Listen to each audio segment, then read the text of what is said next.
does it eat? If I Yeah. leave it a hoagie, will it stop fucking with my stuff? So, just just set a hoagie on your computer before you start using it. God, Go. we are really devolving back to the medieval ages where fucking brownies were a thing. Like the house gnomes. Sam, could you have waited like 10 seconds to say that so I could have made a joke about the dessert? You had to go and clarify so fast. And I couldn't. Look, I'm streaming. If I don't clarify what I mean when I say brownie, do you understand what could happen?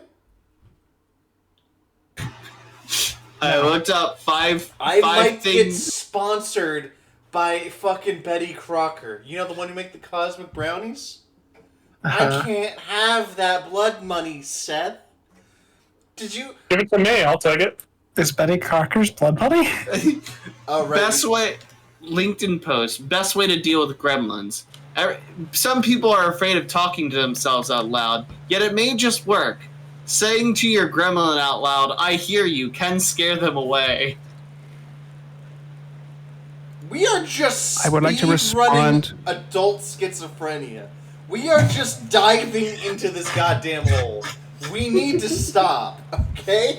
So while we're implanting... Now let's go and pretend to be fictional creatures for 6 hours. Okay, let's start the game. Wait, 6 hours? 3 hours. Sometimes I multiply numbers by 2 when I don't mean to. So... That is an incredibly specific dyslexia. Well, it's not always this calcula. by 2. Sometimes I have things, sometimes I double things, sometimes I just add 2. It happens.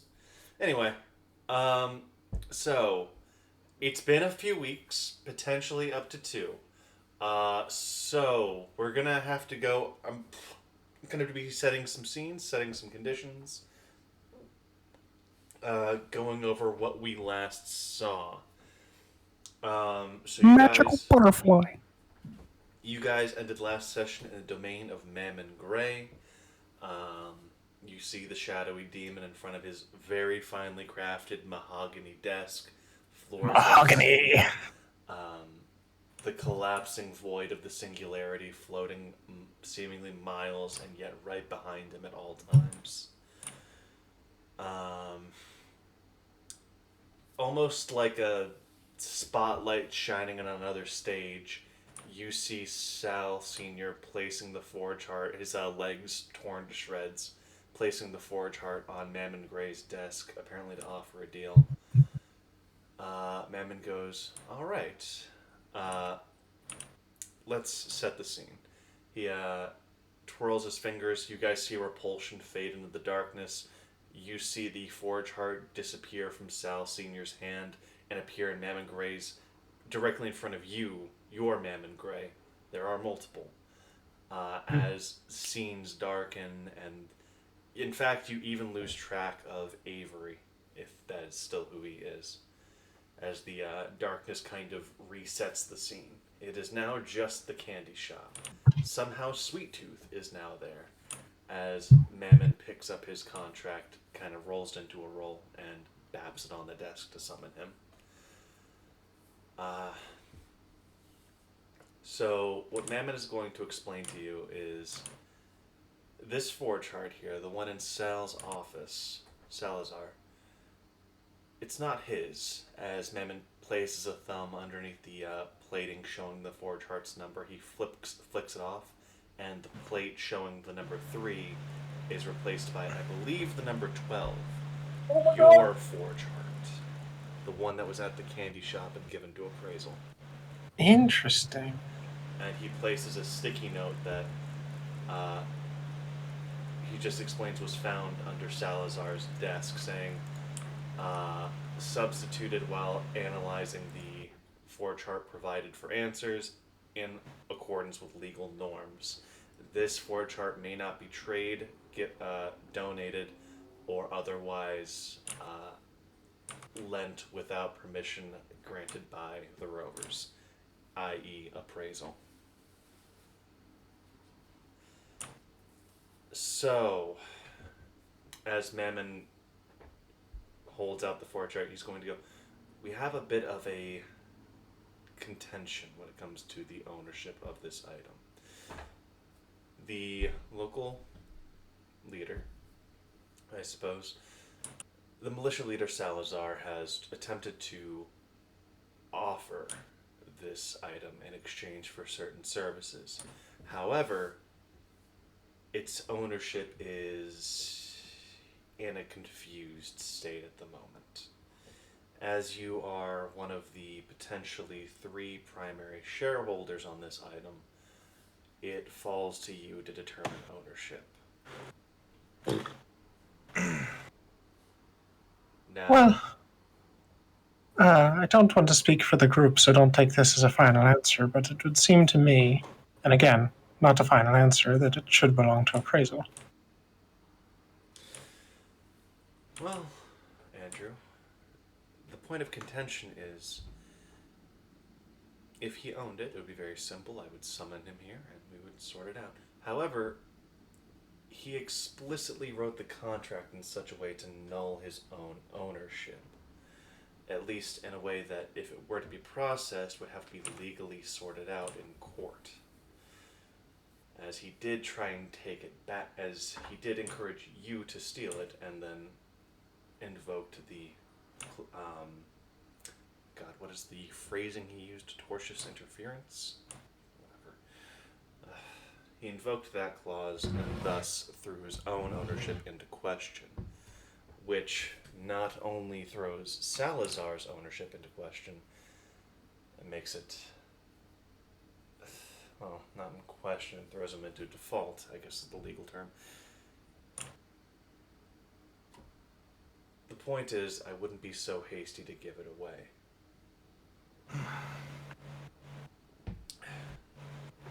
Second point of the matter is, your friend Avery just struck a deal. As the light comes on, you see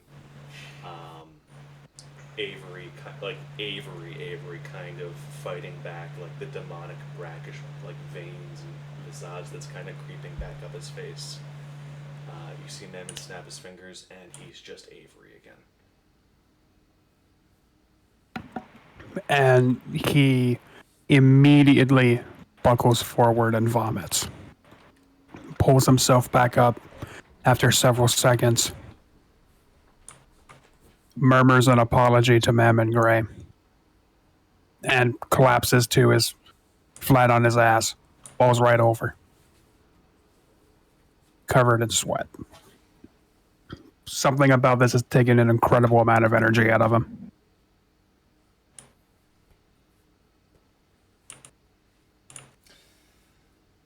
Now, certain conditions I need to make clear, as technically by being here you have agreed to them. These are conditions set by Salazar when he put limitations on my presence in this place.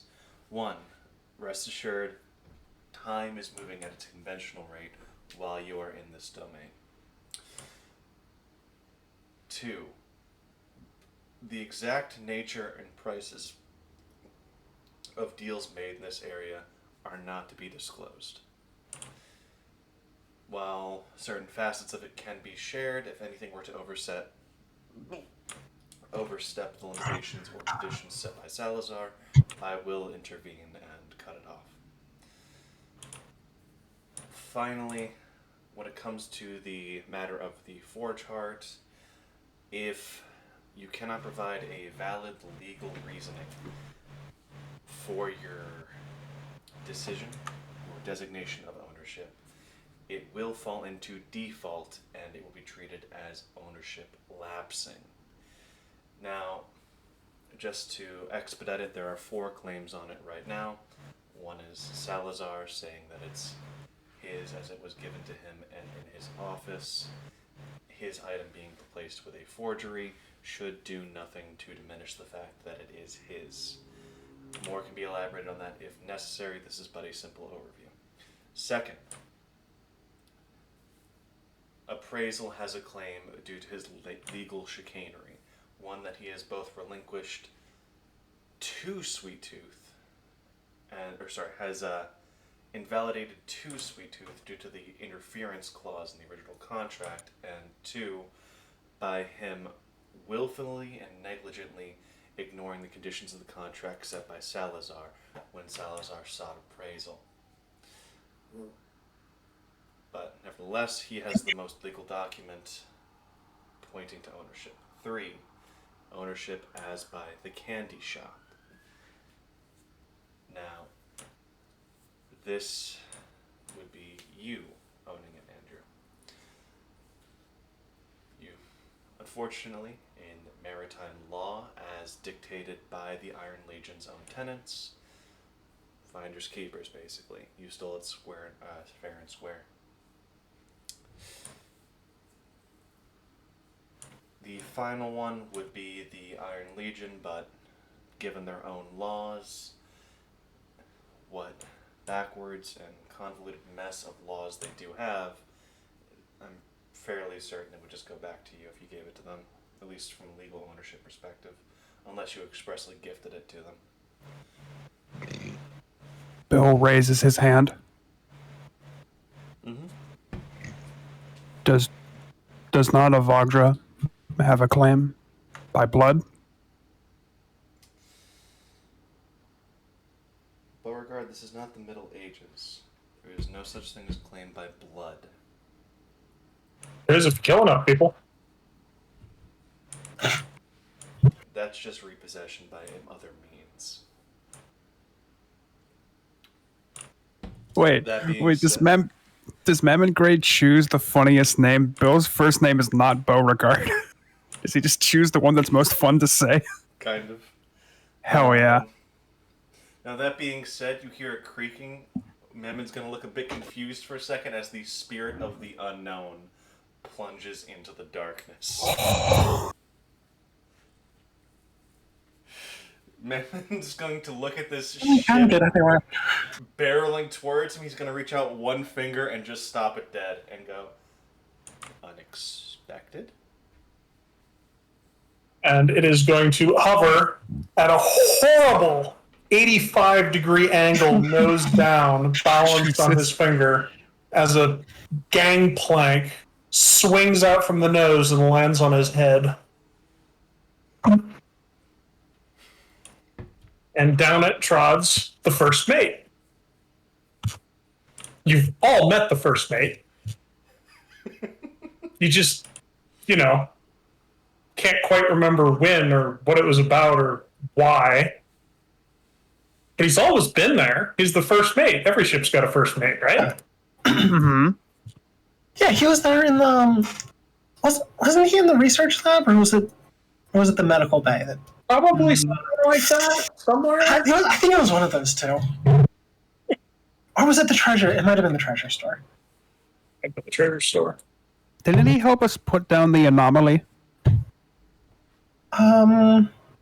Maybe. That sounds vaguely right, yeah. Yeah, we have to ask Chivalry about that one, but he's not here. Well, the first mate will peer about, nod brusquely to those of you he recognizes, and say with some gravitas, "What ho, friends? Is this our new port of call?" I think we're in a business office. Bill says, I thought didn't the captain die, sir? Nonsense. He's just taking a temporary leave of absence. He always turns back up eventually. Until then, I'll keep things on an even keel. May I ask your name? And Bill No. sort of taken aback. Bill Stowe goes down into a bow. He says, my name is William Beauregard Sherman. It is a I think you're pleasure correct. to remake your acquaintance. Pleasure, I'm sure. Bill reaches out Now, a hand could one to of you shake direct hands. me as to the nearest place of inebriation? The crew hasn't had a day off in possibly several millennia, and they're all very eager to get started. Bill hands you one of his flasks. I appreciate the gesture. This is woefully inadequate.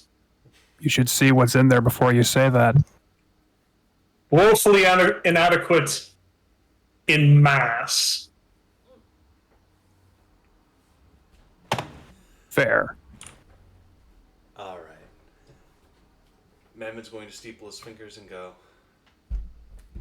So you're telling me that this ship currently does not have an acting captain? Correct! And massively incorrect at the same time. Well, this would technically, by local water and maritime law, not quite be a dereliction, but we'll call it an opportunity. There's work that could be done by a ship in this area. Would you be willing to lease its services in the interim before your captain returns to service? Eventually, you'll have to provide your own crew, however. That can be arranged. What would be the price?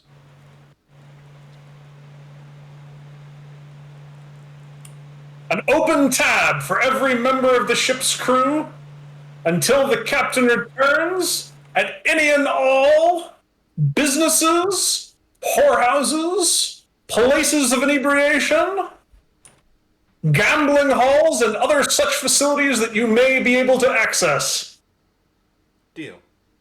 He extends his hand. The first mate spits on his hand, slaps it into Mammon Gray's hand, gives it a hearty shake, and then pulls out a bosun's whistle and tweets a short tune, at which point hundreds of men, women, and other such creatures dressed in archaic, modern, postmodern loincloths and other such uniforms begin to pour out of the spirit of the unknown. Wait, is he just a Certainly director? far more than could be contained within its hull.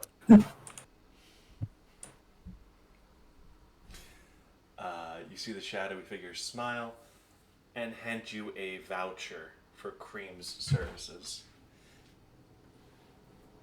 Excellent. Place this upon any door, and all your desires shall be met, I assure you. Capital! And the first mate stalks off as the crew disappears into various directions, already raising a ruckus. I'm curious, where are you going? Because if I understand correctly, we're in a black void. Yeah, they just kind of wander off into the black distance. I'm sure there's something out there. Is there? It's a good time waiting to be Well, found. thematically, there has to be, because the crew's on shore leave. Yeah. Yeah. They'll find their way. And Mammon Gray is going to get the bill of ages. So, now that And we've started, since the first deal has been struck, I have to inform you of another mechanic. As Mammon snaps his fingers and the spirit of the unknown dissolves into shadows as it's whisked away somewhere else, Tom, I need to DM you about the limitations of your new contract, and Seth, I need to send you some stuff regarding changes to your ownership and contract. Gotcha. Let me know when you guys get this.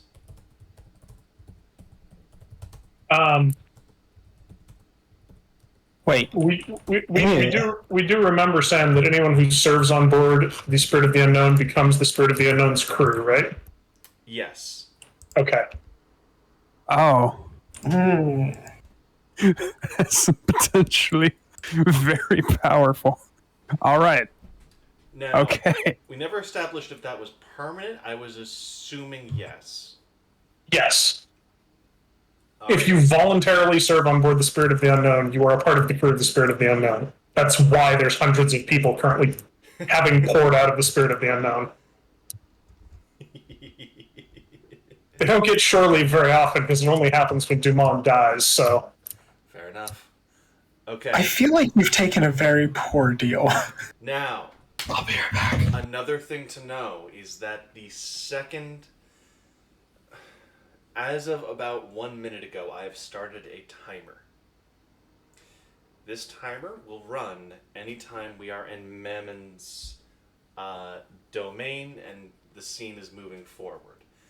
while I'm doing this out of character explanation, it is paused, Mhm. but it's going to be running in the background pretty much nonstop. If you ever need to know what the timer's at, just ask. I can give you guys an update. And what is the timer for? Is that just real world time passing? That is just me keeping track of how much time has elapsed since I've started the timer. Okay. It will have effects if it goes too long, but you guys don't have enough information to figure out what that is. Okay. Okay, timer is restarting as Mammon places the forge heart upon the table and goes, now, I can answer any questions you may have, but anything deeper than basic clarification will have a cost, as is standard. Do you guys understand the conditions as I've presented them, or do you feel capable of undertaking this task? I believe I understand. Does anyone disagree with this? I have a question, Yes. says Propulsion. Yes, David, what's up? Where is Repulsion?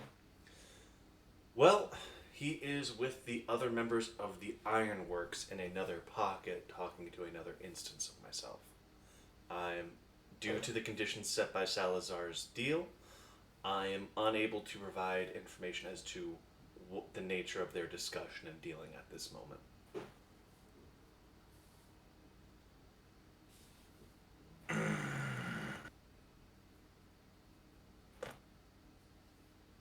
Okay.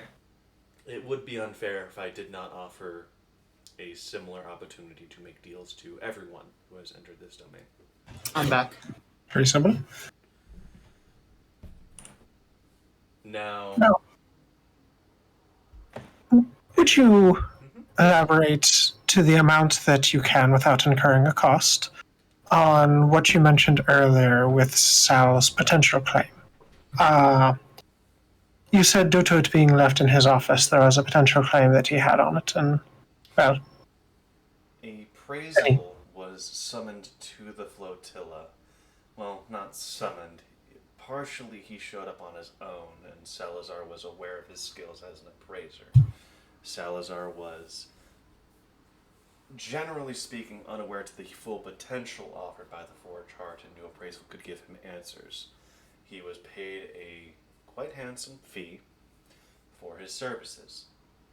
In return, appraisal swapped Salazar's Forge Heart with one that was in your ownership that he acquired somehow.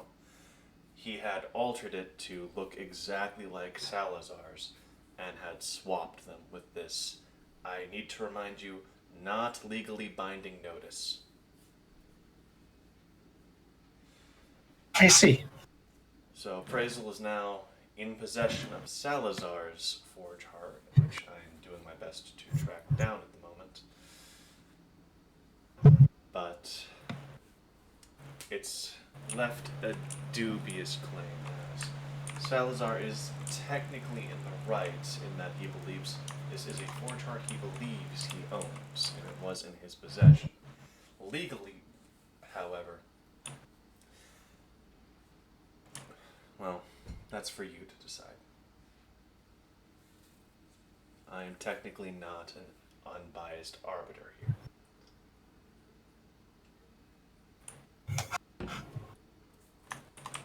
I see. Thank you.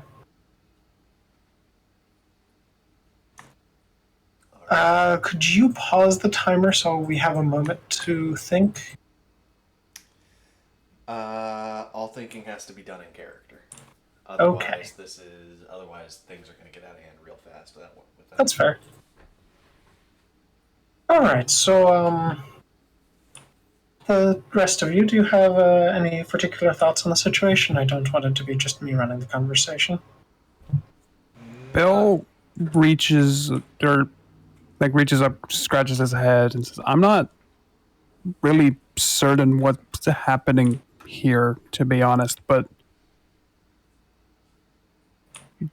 what he says people own these things, or that we have own it. Can Do you think he'll show us all of these contracts he's talking about?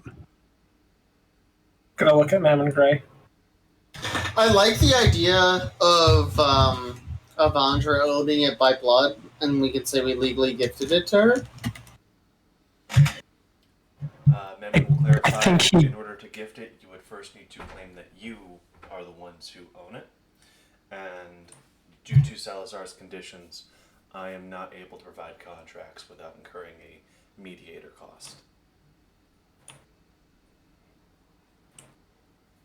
So we want to own it then, or at least you, Sweet Tooth. Well, I actually think there could be potential issues with me being the owner of it, but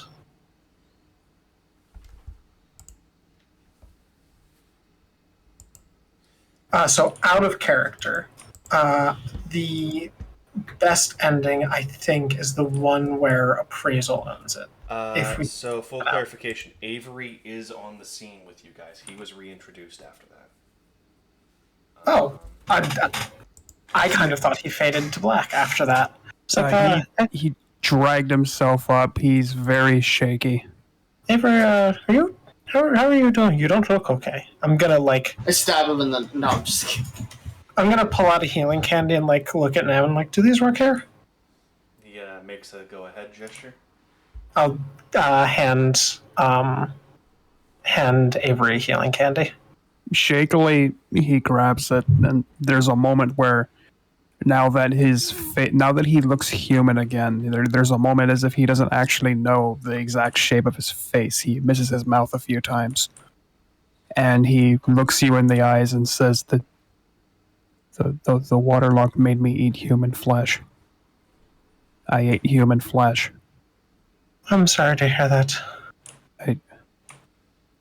I'm gonna take him over my shoulder, just put his arm and walk him back to the rest of the group. Hobble him back to the rest of the group. Sam, does Mammon Gray's realm have laws? Lots.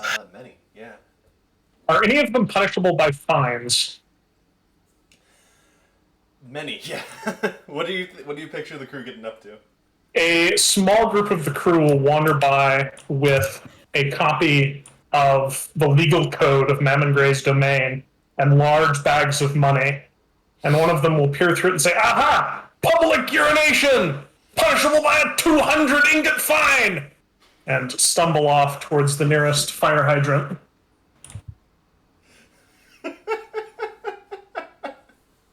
Making money. Okay, don't worry. The timer was paused for that. They are attempting to commit every violation punishable by a fine. They have approximately 2,000 years of back pay and no idea what to do with it.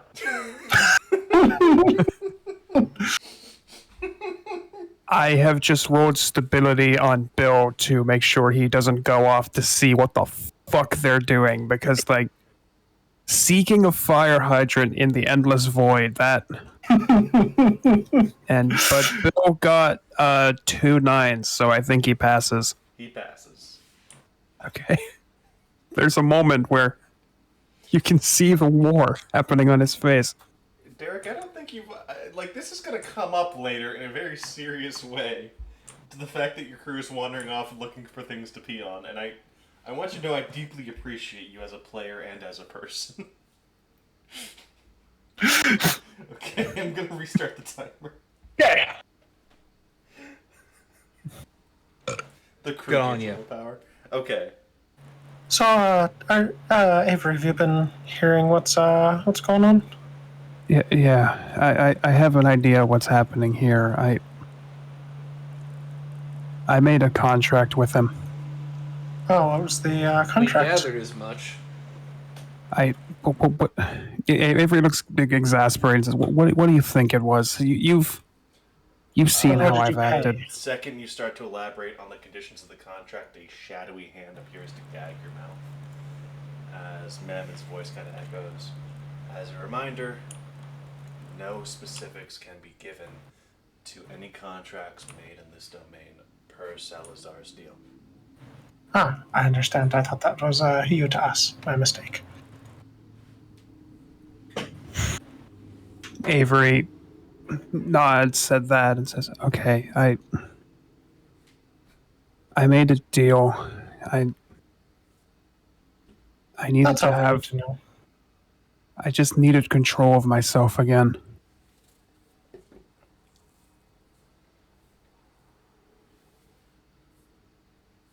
You said you had a thought. I I've Or been here. did Seth, the player, mishear? You might have misheard, but I have something to say. Avery says, I've been here for a while. I've interacted with him, maybe longer than any of you have, but I might be able to give you some ideas of what's happening here. Well, anything you can tell us, go ahead. Anything you Avery can legally tell us. Avery gives a weak smile at that, like that makes it easier.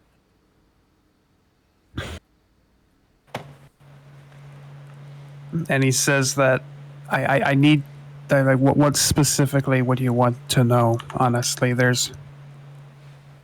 mean, I've So, just been here. I might not have a better understanding than any of you do. so general information, anything that could help me tip it in the favor of the forge heart belonging to appraisal. Because, so out of character, I want to clarify. He has my contract, which means if I end up owning the forge heart, Mammon Gray will probably just get it for nothing.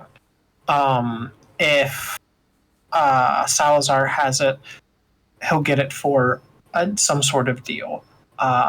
If Appraisal owns it, things are complicated, and that's probably for the best, and it probably has to go back to Appraisal. Avery looks over his shoulder and says, "Excuse me, Mr. Gray, could you show us the proof of ownership for these lines you've shown us?" He snaps his fingers, and you see these kind of ghostly threads drawn between the Forge Heart, Sweet Tooth, one going far out into the distance into the void, and one kind of terminating at like a juncture to Mammon's desk before bouncing off again into the void. Now, I can't provide solid contracts, but he kind of drags his finger across the threads, and you see it unfurl into like various statements, bullet points, moments in time. I can go over basic ownership, caveats, rights, and permissions if that's what you were asking. I would love that. All right, there's quite an extensive list here. So, anything specific come to mind? Anything in particular you were looking for? Oh, I'm most sorry, I need to interested get up a in- moment. I'm most interested in comparison between Salazar's ownership and I'm blanking. Appraisal's ownership. Appraisal. Well, Appraisal's ownership is going to be the hardest to justify.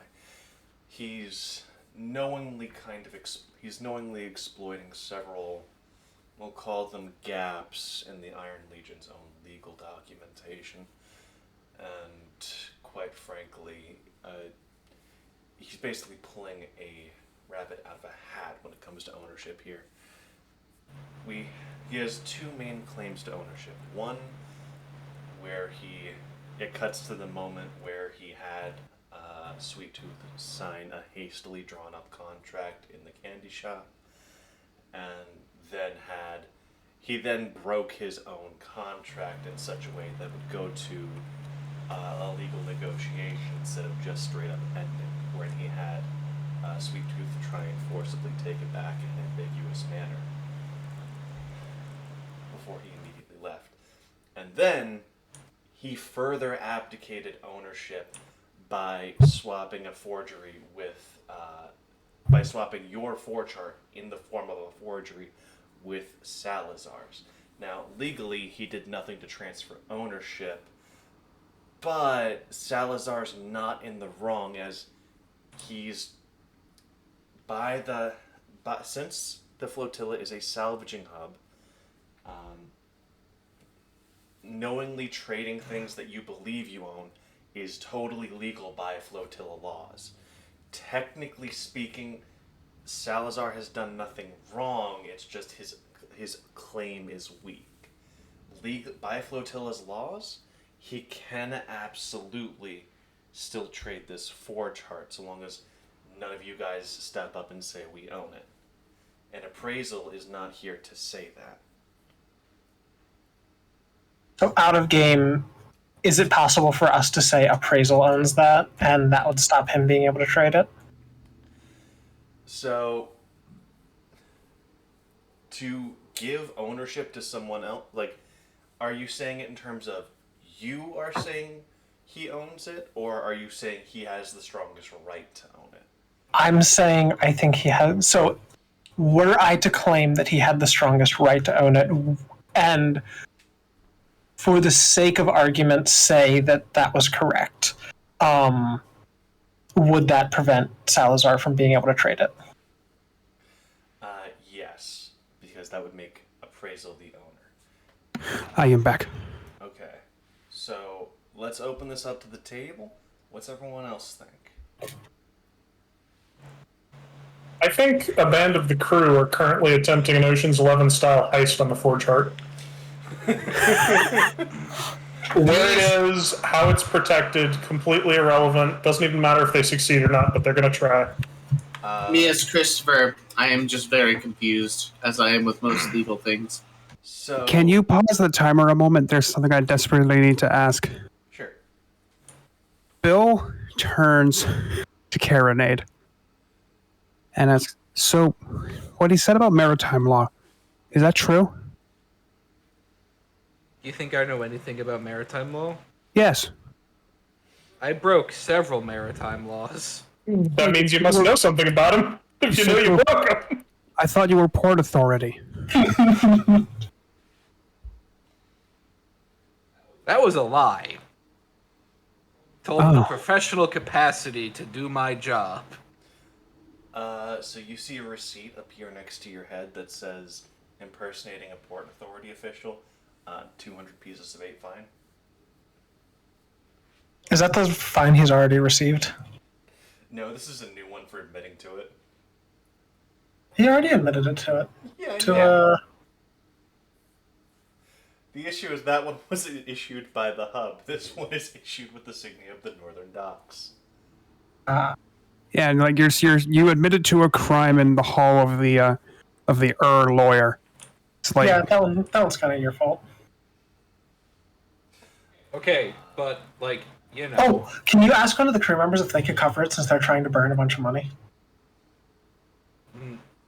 No, Why not? because I can cover it, But it'd be really fun. Okay. but it'd be unprofessional. Gain a willpower for being professional. And deduct 200 pieces of Yay. 8. Okay, so I'm trying to do better. Okay, so technically since this is plot relevant, we're going to start the timer as something happens. The crew is somehow descending into a safe that was in the darkness. Lasers everywhere. They've tripped all of them. They're currently doing like a little safe cracking thing where they're spinning it, and then one of the crew members just takes a giant fucking hammer to the safe, busts it open, and the stalker is there. He perks up, stands up, goes, "Where is Cyborg?" Man, last time I saw Cyborg, he was taking a shift on the forecastle. I don't know who you're looking for, though, because you don't look like anybody he'd be interacting with. What direction is that? The crew member will sort of look around and then point in a random direction towards one of the other crew members who is, in fact, a cyborg. The stalker is going to sprint past the crew member Cyborg and just sprint into the distance. Okay. You guys see Cyborg, you guys see the stalker looking for Cyborg sprinting up on you while you're negotiating. Wait, like he looped around and he's just Yep. coming towards us now? Yep, he's just full on sprinting towards you and Man in Gray. I'm just going to make sure that I'm not in his direct path. Bill will step out of the way, but while doing so, cross himself. Amp will step in the way. he will stop centimeters from Am's face, going, "Have you seen Cyborg?" I'll point in the Yes. direction of Mammon Gray. He's going to sprint to near Mammon Gray. Mammon Gray is going to reach out a hand, catch the stalker by the throat, and slam him into the mahogany table. You hear the stalker. You hear like the crunching of his throat as he's like gurgling, gasping, hands on Mammon Gray. You see the shadow kind of melting from the stalker's hands, going, "I'm sorry. Will this one be a disruption? Would you like me to dispose of him?" Oh, he was so much fun. That seems a bit The harsh. stalker's alive still. He's still fighting. Mammon cannot kill him without permission, it seems. That seems a bit harsh to me. Please don't kill him. Avery raises his hand and says, I'd appreciate if you didn't kill him, but we don't actually know how to get him home. It's been sort of a problem. That's like a side thing that we really can't discuss now, though. If you want to toss him back to Wolf's group, that'd get him out of the scene. That would be expensive. Would you be willing to offer? What is something this for that? scene you No. speak of?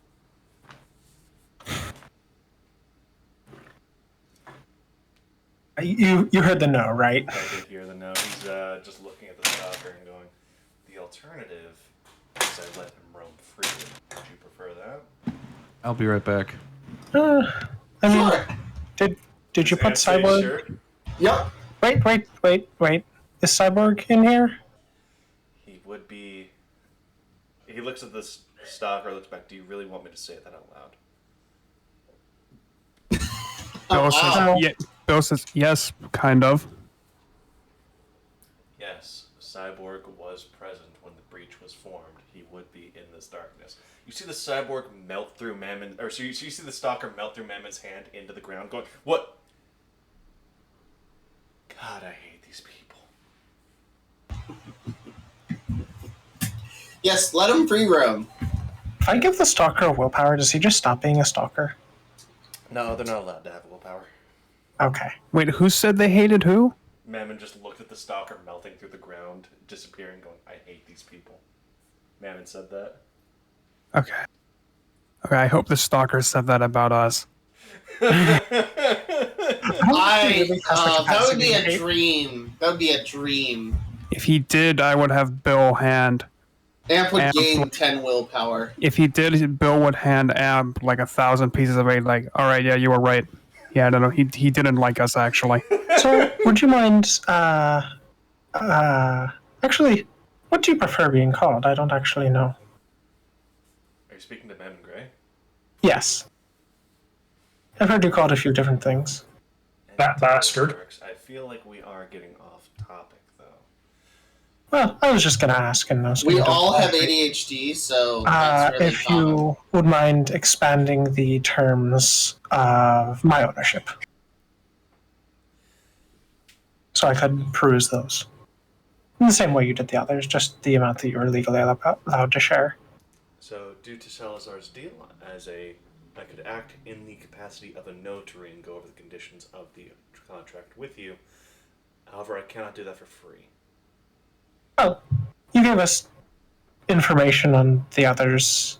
Would Mr. President be able And to I'm get through it? asking for the same amount of information for mine. Sam, would Mr. President be able to do it with 5 tens? 5 tens. I was about to ask. Okay. And just checking, you do have like a total mind pool of like 8, was it? Or 9? I have a total mind pool of 6. Okay, yeah, no, as long as it's more than 5. So, you know that legally speaking, you have a license that in Logan was sort of like a catch-all. You don't really have lawyers in Logan. You can't afford those. So, as a dispatcher, you are technically qualified as a legal notary. I'm a legal notary here, and I'll pull out my little card that legally donates me as a notary. Designates. Designates. Or denotes. Denotes. That's what I meant. Denotes. Denominates. So, the second you show that card, you see shadows kind of clear away from a spot on Mammon's desk. He's a bit stiff as he picks up the contract and hands it to you and goes, "Officially, I have no grounds for withholding you the contract then." As he hands you Sweet Tooth's contract, just be aware this is not a transfer of ownership. Got it. Sam, I'm really dumb with like legal loopholes and bullshit and stuff like that. Can you explain it to the party, please? Oh, okay, Sam, we were talking about a completely different thing. I was talking about my ownership of the Forge Heart. Oh, well, shit. It's fine. We accidentally unlocked a new scene. You know what? Mammon Gray misunderstanding, that's kind of funny. So we'll let this play out. So most of the John contract Hannibal is blacked out except for the contract part that stipulates ownership. As Hannibal Hancock reads it, the clear points of contention are 1. Slaves, according to the Crimsons, are not allowed to have property. Any property they have is owned by the owner of the contract. This includes any works, any creations, intellectual property, any revenue they generate from shows they put on, such as like arena blood fights, merchandising rights.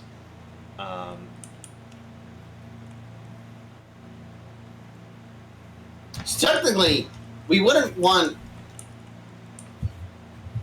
I was gonna say, we could say like Charlie has ownership because didn't Charlie originally get the Forge Heart? I believe it was originally pilfered by Ronnie. He handed it to you guys, who handed it to Skate, or he handed it to Skate Kid, who handed it to you guys. So, I look at Charlie as like sort of the de facto. Charlie's leader. not actually here, is the Charlie issue. is not Yeah. here. That is fair. Really unfortunate. I mean, you can ask if Mammon can grab him, but I don't know if that's in Mammon's purview. But would you guys be okay if we said Charlie had it because he's not not a slave, B it was handed to him. Don't you also have a reasonable claim of it, considering you, or Avery will say this in character, I guess. So don't you have a decent claim of ownership for it, considering? We'd have like joint ownership, me and Charlie. Yeah, but he gave you control of it for so long. Oh yeah, I did study it for like literally months. Yeah, you had Which was given to him for study. Gifted to him for study. you had all of those little men and me and With like Avery research. thinks about chivalry and looks like he's going to actually start sobbing. And So- I'm just gonna like pat him on the back. we couldn't touch it. It was funny, I guess. Sam, would Mr. President being owner of it be a more reasonable thing since he had it for research purposes? You have 5 hard dice in mind, right? I have 4 plus 2 dice. I need you to roll for me real fast. Okay. Because this is remembering something very I got niche. 1 10, so 5 5 10s. 10 was exactly what you needed, because this was a very niche fucking thing. So, looking at the contract law, and then looking at... You realize you almost made a horrible mistake there, because you are registered as a member of the candy shop when you guys registered in Verbal King's Bar. Technically speaking, if you take it on, you can't take it on personally because Ronnie addressed it to the group. The group is all of the members in the Candy Shop LLC by legal definition because Verbal King keeps an up-to-date roster. If you got it, what would happen is the foreign chart would then be considered property of the candy shop. Which I will specify does not technically have a leader. So, it would be dangerous because Mammon Gray could argue that the candy shop is an IP of Sweet Tooth, which would mean Sweet Tooth by proxy would own the forage heart, and then Mammon could just pick it up. So then we need so literally our only choice then is Appraisal owning it. Well, I think there could be a potential argument that it wouldn't, because there's no reason to assume that Sweet Tooth is the owner of the candy shop because he has never paid anyone. He just makes the candy and establishes the team. 410s, Chris. Giving out candy is legal precedent for ownership under bargain laws. One of the crew would like to make an interjection, having quietly listened to all this. Yeah, go for it. He would like to gamble for the forge heart with Mammon Gray. Ooh! Ooh. Mammon's gonna steeple his fingers a little bit. He's gonna look at the crew member and go, "And what right do you have towards ownership?" Because I want it. Technically speaking, he looks out at the assorted members of the candy shop: Propulsion, Sweet Tooth, Avery, Mr. President. Yeah. With your permission, I could find a way to make this legally binding. I'm not a gambling man. I've established that fairly well. I think that's a bad idea. Especially these people don't speak for me. I want to gamble for it. Bill will I want turn to play to poker this. for it. Bill will I turn want to the this forge crew heart. member and say, "Wait, look. Listen, I really, truly, and honestly appreciate your moxie, but look where we are. This guy, Bill kind of points up at the black hole and says that he has complete control of this space. How confident does your character look? I have an all expenses paid card that says that Mammon Gray will cover all my gambling debts. He's pretty confident. Alright. Oh, shit. The trickery. Oh, fuck.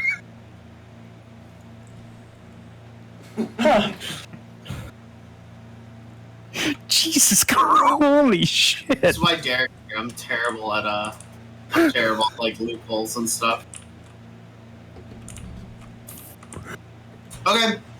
Yeah, let's gamble for it. This is one of the things that's going to require a vote from everyone on the party. Note that I am not going to be at all offended if you guys decide you don't want to do this stupid fucking thing. But you've set up such a good zag. But the idea in the crew member's head is if he wins, great, he's got a forge heart. That sounds cool. I wonder what it does. No, he has no fucking clue what the forge heart actually is. Sure. If he loses, he's going to make Mammon Gray pay himself the gambling debts. Which is probably one forge heart. Right. So, whether that'll actually work or not, I don't know. But he's going to try. My question to you, Mammon, would this be a fair game? Can we guarantee that? Fair in what regard? Please define your terms.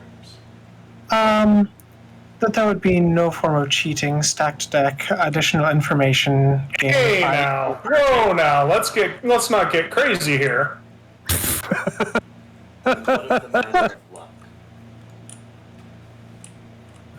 Well, I would imagine that in a fair game there would be no abilities for luck manipulation impacting it either. Alright, I agree. There will be no conscious luck manipulation on my end. Nope, all. All. There will be no luck manipulation in any form I can control on my end. Fantastic. And I have Can you nullify yourself? 5 minutes to build a 50-point crew member character. And hard dice in gambling. Not quite. Yeah, I didn't figure. Alright, what we're gonna do is...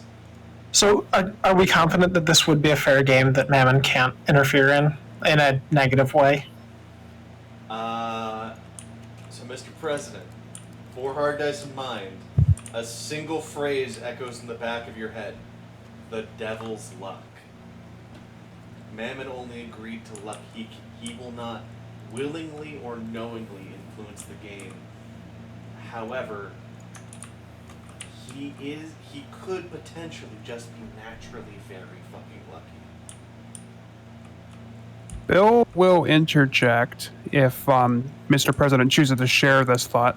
I'll share it. And Bill will interject and ask Mammon Gray, is Avery still with us, or is he with you now? Wait, what if he gambled against Sal Sr. instead? And then Sal Sr. can use luck manipulation. Wait, like the crewman gambles versus Sal Sr.? Yeah. Alright. Wait, but Bill asks if Would Avery... that be better? You know with your mind stat that, Sal would not... Devil's luck only applies to the devil itself. So there we go. So what if you... So instead of... I tell the Kerber, instead of against him, just do it against Sal Sr. Man, I just want to play cards. And we're trying to set it up so that you can do that. Yeah, you're There's a trying to lot set it of up so you can win. So you can play a fair game. Bill nods and says that, yeah, we're just trying to... That's why I'm asking him this. I want to know if... Like, can he appoint someone to play for him? Do you want to play against him directly? So, if it is Salazar, Mammon's going to put up his hands and go, I would take no deal. We are in the middle of negotiations with them, and I would not like to disturb. So Bill will ask again, is Avery with us, or is he with you now? Avery's with us right now. No, is... Bill It's kind where? of steeples his hands. As I remember That is now, consciousness. how many... Bill has 2 mind, and Bill says, is Avery still a member of our group? Of course he is.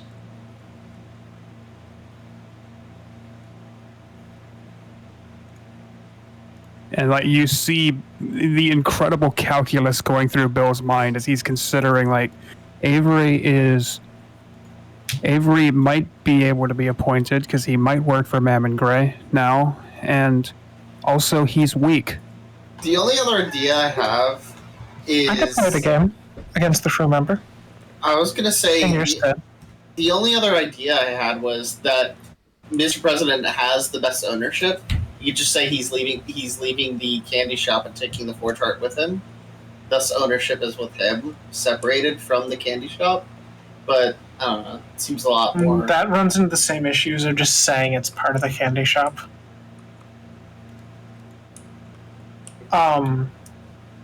Sweet Tooth are all for himself. I could play the game in your stead, Mammon Gray, because I don't trust that your Devil's Luck, as mentioned, would not impact the game.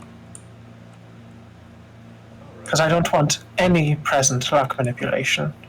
I just want a fair game of 52 cards shuffled by a neutral individual. Understood. So, let's establish the terms here just so I'm clear. If the crew member wins the Forge Heart, it goes into their ownership. And as the crew of Captain Dumont is a separate entity, it would be treated as a fourth party getting their hands on the Forge Heart. If you win the Forge Heart, it is treated as being in the ownership of yourself. Of you. By me. Good. Excellent. In that case, But This is only in the case of a truly fair game where the card has been shuffled to what's the most standard like out of game? What's the most standard like casino like 4 decks. procedures? 4 decks mixed together. Yeah. I was gonna say depends on the game. Yeah, it does depend on the game, but basically, Lemon Gray only gambles on Old Maid. since we're doing the pretense of a fair game, he reaches into his coat pocket, pulls out a deck of cards with the Walter J. Hughes Corporation insignia, opens up its plastic lining, and takes out a cut of 52 cards, removing the Joker. The crew member will curse quietly under his breath and start digging the spring-loaded set of aces that he has up his sleeve out, saying, well, this isn't going to be very much fucking help then, is it? How many hundreds of thousands of cards does he have on his person at the moment, Derek? I have no idea. Mr. Crew Member, we're playing a fair game. No cheating. That doesn't sound like very much fun. Yeah, but If there is any cheating or luck manipulation, anything caught, I believe the ownership should return to the current state of unknowing that it is, and we continue from where we are now.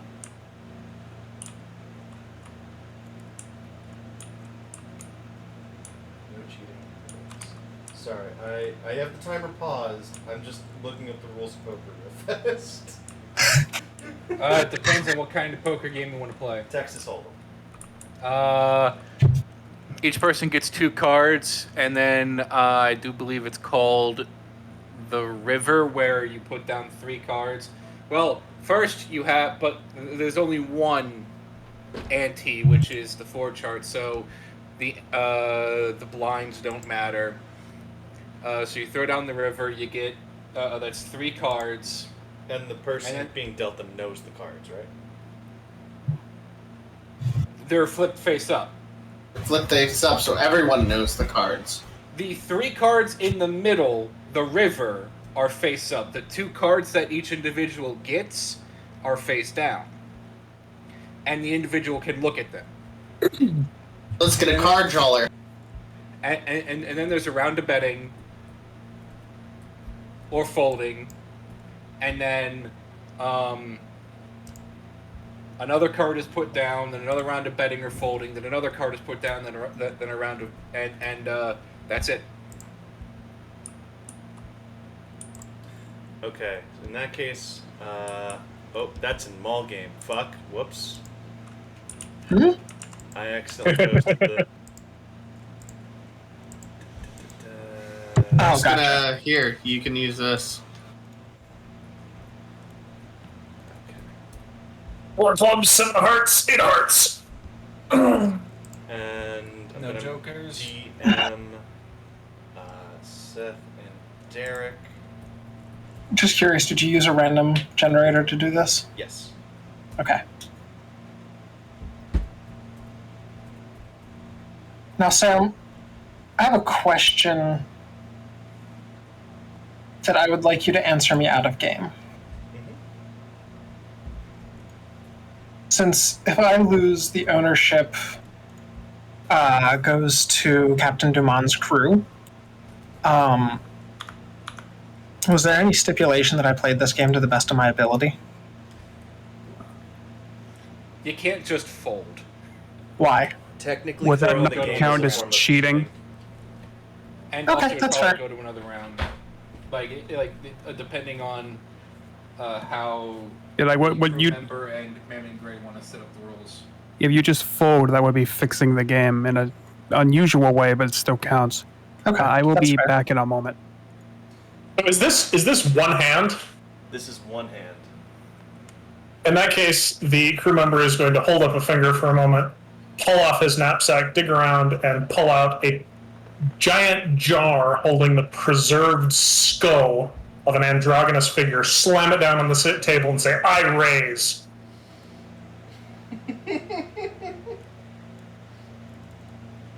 I inspect that. He'll push it over towards you. Waiting for Mammoth Gray to raise. So I'm going to look at that for a second. I'll push it back. I might gently That is 2 tens worth of wealth dice from Knickknacks and Curiosities as the most valuable item I can produce out of that. Interesting. I'm going to produce 4 healing candy, plop them on the table, and match it. I'm not playing against you. You're playing for somebody. Mammon Gray needs to match this. I will put the healing candy back. Or actually, I won't have done that if that's how we're playing it. Mammon's going to look at this, and he's going to nod once and go, I suppose it's only fitting. He holds out his hand, and a stack of 5 credits in the shape of poker chips appears in his hand. Hands them to Sweet Tooth. I will place them on the table. I will match.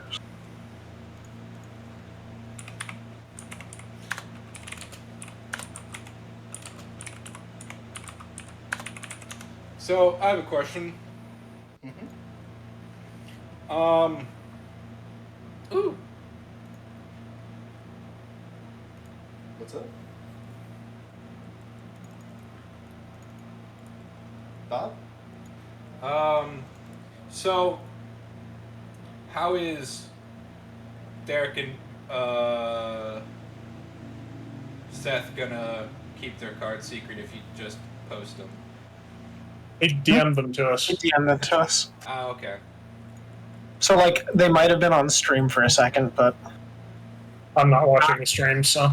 I'm not trying to cheat because I'm the one who was arguing for a fair game. Yeah, Captain Dumont's crew member would have been perfectly happy to have both of us cheating like madmen.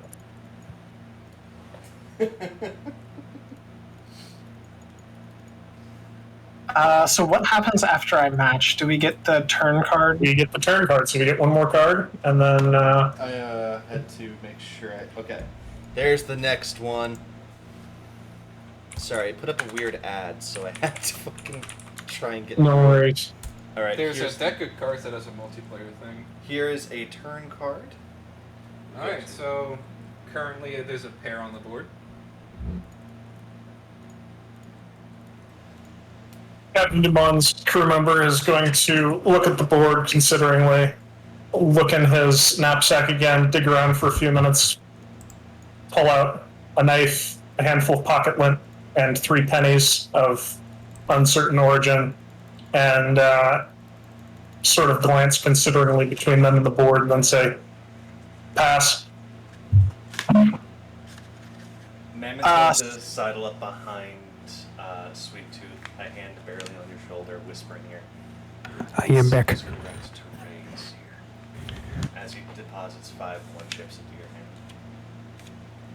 I will raise 4 or 5 more chips.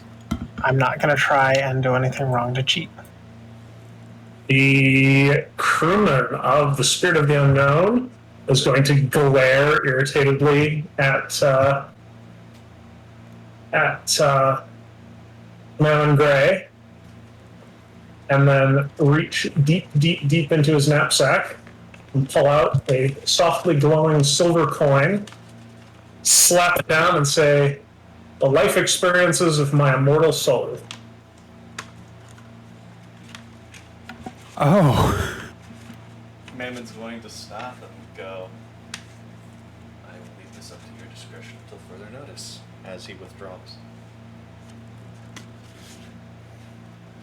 Alright, so that's technically one more, so we reveal the last card. If I Yep. read this quickly. Okay. And for the record, the crewman is currently all in. Yeah, I know, right? It's be damn difficult to be all or in than that. Alright, so, I was gonna say he just puts the knapsack there. what's everybody's cards? Yeah, I think we remember. Remember, flips the 5 of diamonds and the queen of clubs. He's got a big old handful of queen high. I have a ace of spades and an ace of clubs, which I believe is 2 pair. Yep, that means you win. Crew member will. Yep. Yikes. Oh yeah. Oh, well. Crew member had diddly fucking squat. I Remember felt Walt. so fucking bad when I turned over those 2 aces. Like, I made a big fucking deal about not cheating. God. Uh-huh. Like, that's why I I made a am- point about luck, and I'm like, that wasn't supposed to be real. Yes, but Sam, if you pulled over a 6, I they would put have that a straight. That's one true. final thing, Mm-hmm. which is I would like the crew member to flip, and if I need to roll for this, that's perfectly fine. I'd like the crew member to flip one of his cards back over, showing that it has a different back than the original deck.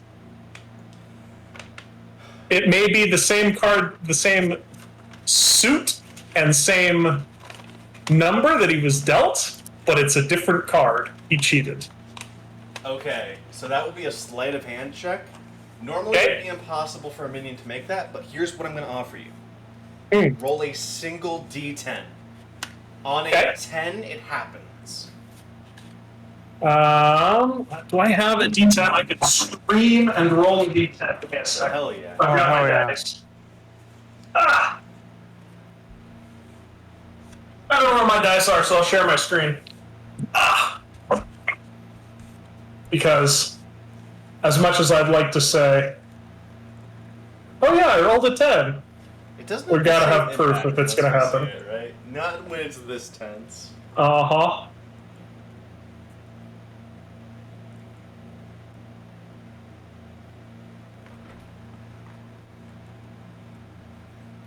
Okay, let me Alright. let me boot up the stream. Wait, hold on, Derek. Did you have 2 different suits? Yeah, what were Mhm. your suits? Oh, let me look. I just 5 of diamonds, queen of clubs. All right, because there were 3 hearts, and I'm like, wait a minute, That would have been great, but no. that's a flush. There could be a All right. flush there. It's rolling, it's rolling, it's rolling, it's a 7. As you flip it over,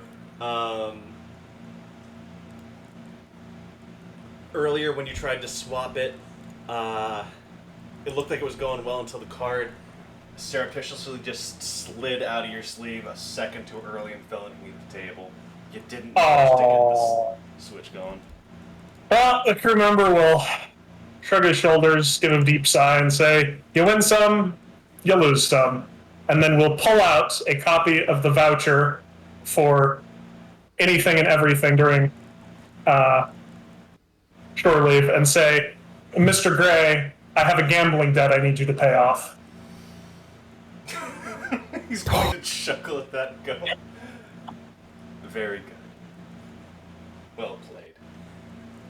Thank you, sir. Thank you. A pleasure, a pleasure, a pleasure. And now I feel great disappointment and need to find myself some recreation. Bill offers you his flask again. That's a completely different guy, but he'll take it. And then he wanders off with it. Okay. That's fine. Bill carries 3.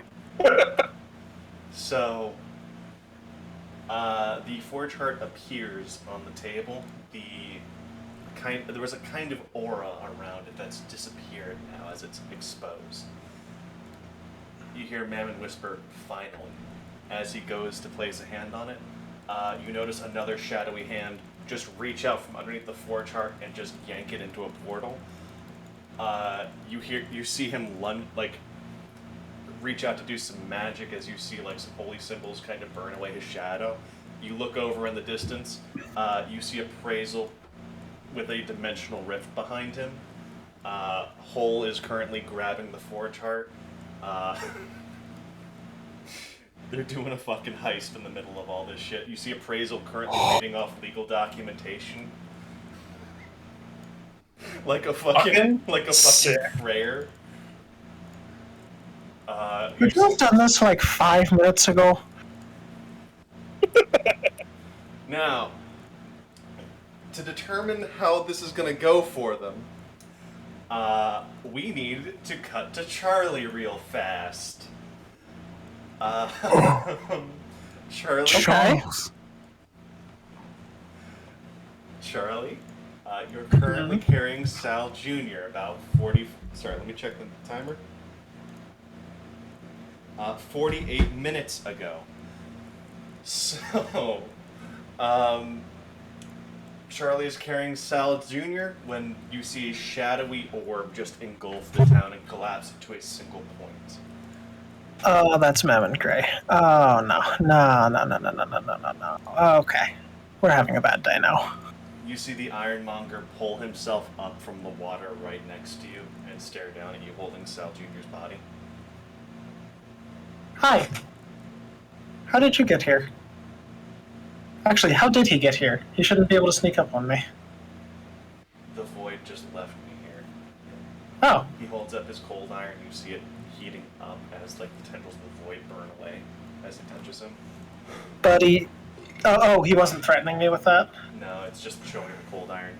Lets him get through this. Gotcha. Also, he has 80 hard dice in stealth. Ripperoots are fucking wild, man.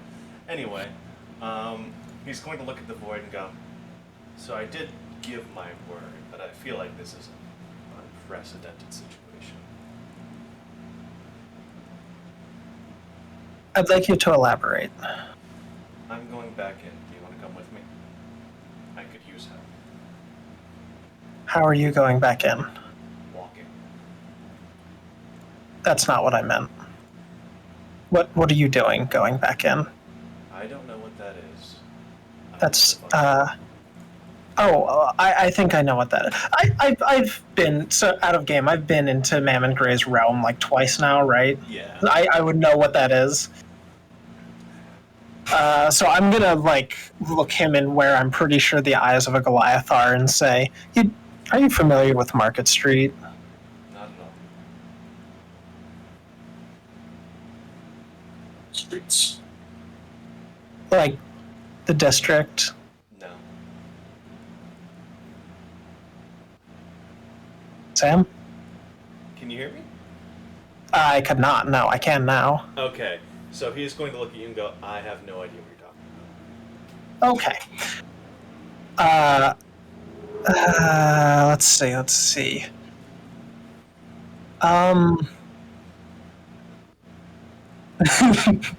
Perfect. Yeah, so that's basically a god of money that did that or something. Usually a bad time. They make deals and they usually go in their favor, or at least in my understanding. I mean, we can go back in, but like, Well, I was asked. Merchants are my favorite target. He turns to Okay. move back in. Are you coming Right. and are you bringing the body with you? Can you carry me? You see a hand that is wider than your torso is tall just wrap around you, and he goes, how squeamish are you? I mean, a bit. What?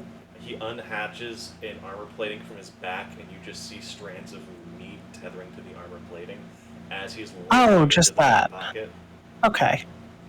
This isn't gonna Squeamish are you? Not as damage squeamish me, as is I it? will be in 5 minutes! This isn't gonna like hurt me, is it? I'm a lot more squeamish. Okay, I'm a lot more squeamish about the thing that just happened. Also, this body isn't dead. Please keep it that way. Under direct orders of the Cayman. That's odd. He reaches out the little sounding bell, and as he holds it up, you hear Cayman's voice repeating, Salvador, like earlier when he said Salvador is dead. Yes. The Ironmonger's going, this started repeating as soon as the void opened up. That means someone's playing it back for someone else. Interesting. Anyway, I can assure you, while this completely appears to be a corpse, it is not. Understood. Put him next to my heart. I will put him next to the heart. You see a heart larger than like a large dog, just in there. It also has armor plating on it. That tracks. I'm just gonna ask, like, so do all Goliaths, are they all like this inside? More or Just as we're Some have more space, some have less, some are more mechanical, some are less. It's not a finished process. How painful is it? Incredibly. Yikes. But we go on. Yoiky doodles. I assumed we were talking while we were moving. Oh yeah, absolutely. He is walking into the void. You feel the pressure hitting this thing. He just goes on, reaches in a hand, punches the void as the darkness kind of envelops you two. 3. You find yourself in the darkness. As you're moving forward, of all things, you see Lug's pipe just twirl out of the darkness, and it catches the Ironmonger's leg mid-stride, knocking into Hey. his knee. Can I make one minor adjustment Yeah, to? Can I leave him with a iron rock in his sitting somewhere outside him? Or sorry, iron rock, a glass rock. What, leave Salvador outside? No. Leave like a pebble with the Ironmonger so I can infect the world outside from inside. Yeah, the Ironmonger's going inside with you. Yeah, I know. I'm saying I'm assuming I am completely enclosed with the Ironmonger, right? Your head and upper torso are sticking out. Oh, if I'm sticking out, never mind then. Oh, then yeah, I'll just yell out to Lug hey, no, we're temporarily working together. Don't fight this one. You hear a very tired Lug go. I know. I'm sorry. We made a deal. We can't let you get any further. No sentence that starts "you made a deal" ever goes anywhere good. Sorry, you made a deal with who? You hear Animal go, look, Jerry didn't deserve to go out like that. Animal's gonna go, he offered our names back. Oh, I understand. I'd like to scream across time and space as all 3 of the characters I currently have begging Animal to pick up Tiny Boat.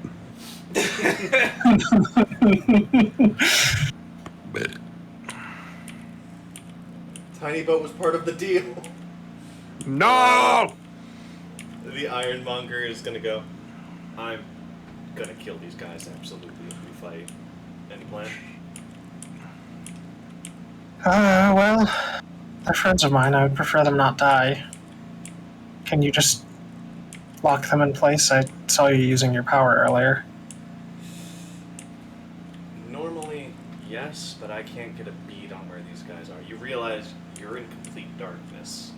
Complete darkness. Animal and I can't. have free movement. I can't be blinded. Can he still lock them in place at all? He makes a demonstration. He holds his fist down. You see...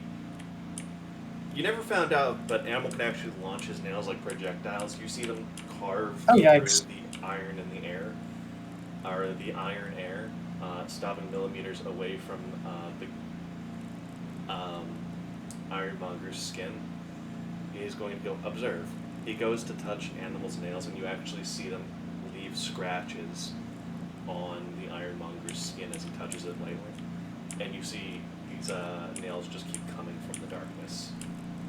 It seems he's gotten some sort of boon from the demon. I see. Now that brings us to, hey Derek, where's the crew? Where isn't the crew? Because last I checked, they were heading just out into the void, looking for things to urinate on. Some of them were. Some of them are looking for gambling establishments. Some of them are looking for whorehouses. Some of them are looking for bars. Some of them are doing things unmentionable and unnameable to the ears and eyes of man. One of them is cremating San Miguel again. Give me a rough estimate. How many people do you think have wandered out to where, the far reaches are? How many crew members do you want to say are in this scene right now? In this scene right now, let's give it a round dozen.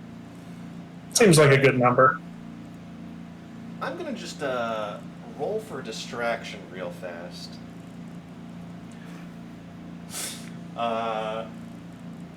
Woo! Fight the man! You hear a crew member like drunkenly mumble, somehow getting drunk in the void, going, "Man, you are the squarest whore I've ever seen." You just hear Lug go, "What the fuck?" The Ironmonger just goes, "Understood," and begins charging fucking forward. I would like to drain Lug. I know that he's not here, but I would love if the crew somehow gained Glaxtor in this darkness.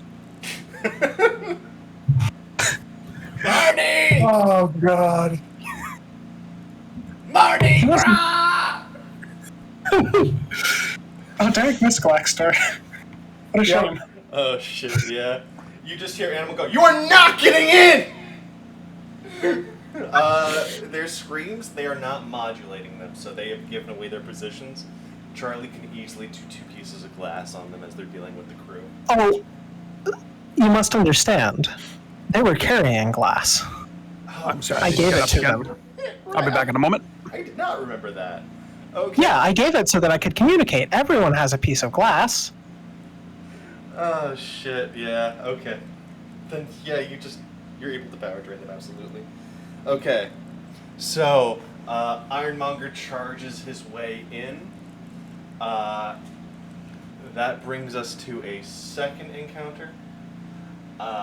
This one, you come across the Vaqueros talking with Mammon Gray. The other Vaqueros seem to be frozen right now. It's just Red left. I'm going to yell to Red, "Hey, whatever you're making a deal for is probably going to end pretty badly for you." Just a thought. You see an illusory image of the past. A Vaquero wearing the Mexican flag as a cape. Somehow, older, nobler than the Vaqueros here. You see Red just looking at this illusion summoned by Mammon Gray. And then the illusion raises the gun and shoots Mammon Gray. Red's going, "I fucking knew it!" Does a drop kick on Mammon while he's staggered. As much as I would love to hit Mammon Gray with Turn to Glass, I know that would do nothing and just make everything worse for me, so I'm not going to. I'm back. What happened? What's going on? Red just drop kick Mammon Gray. You missed the single most frightening line of the night. You're the squarest whore I've ever seen.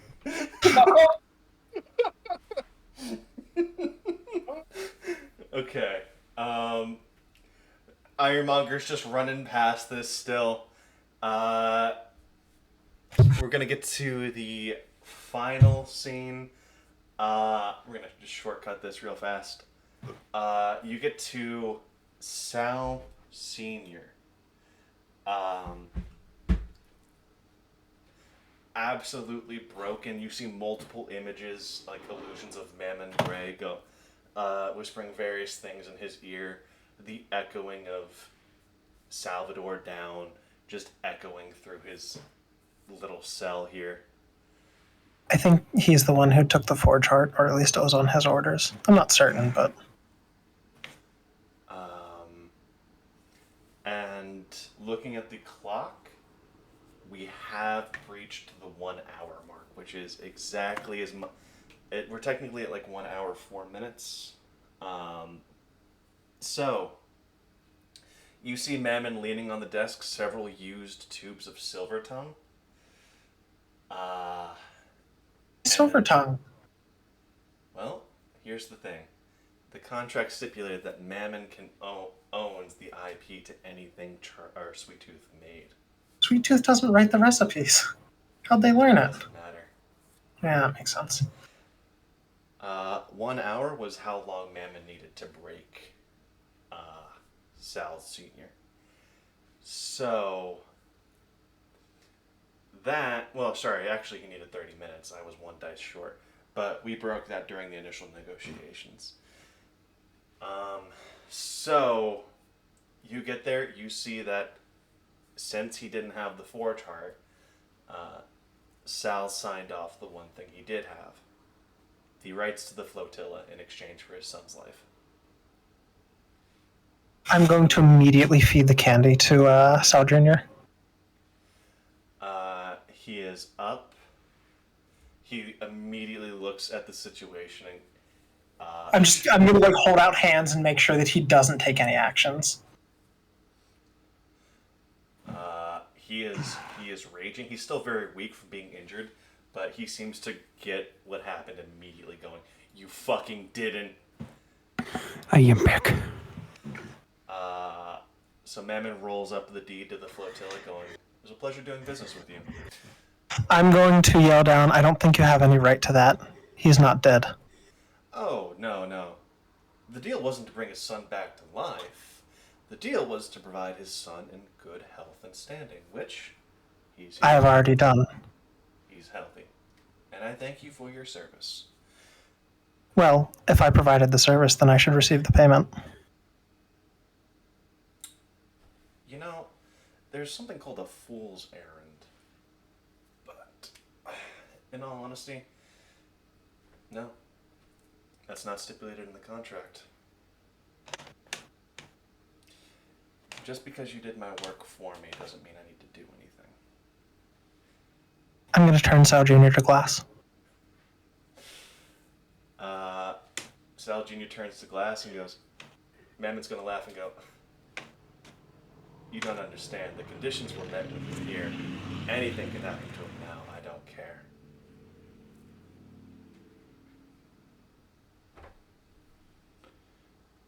You see Sal So, Sr. has the crew found anything to spend their money on yet?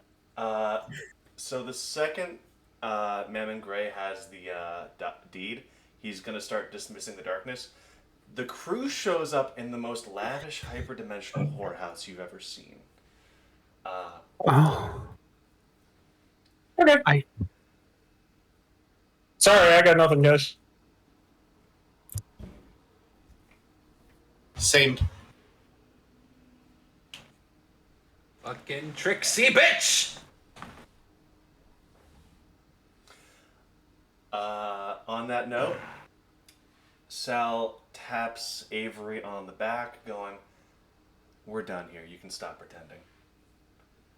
and Avery, in a flash of green fire, snaps from looking human into the worst he's ever looked. He's 7 feet tall, bone white skin. He must weigh less than 100 pounds. His eyes are like goat's eyes. His face is far longer than it should be, and his mouth is full of barracuda-like teeth. But you can't shake the idea that he's one of the most handsome people you have ever seen. Even despite that, Does that work on me? he laughs at you. President. How much stability does Mr. President have? 20 chained. It does not work on Mr. President. Oh, hey, Sal Sr., I have a gift for you! One of the crew is going to stumble drunkenly up to this goat man thing, grope its ass, and say, "Hey, baby, how about we go back to your place?" I would The crewman I would like Avery scream. I would like Avery to roll brawling on this crew member. No, Mammon has already claimed him. He's back in his domain. All right. Going Avery full looks a little mind. perturbed.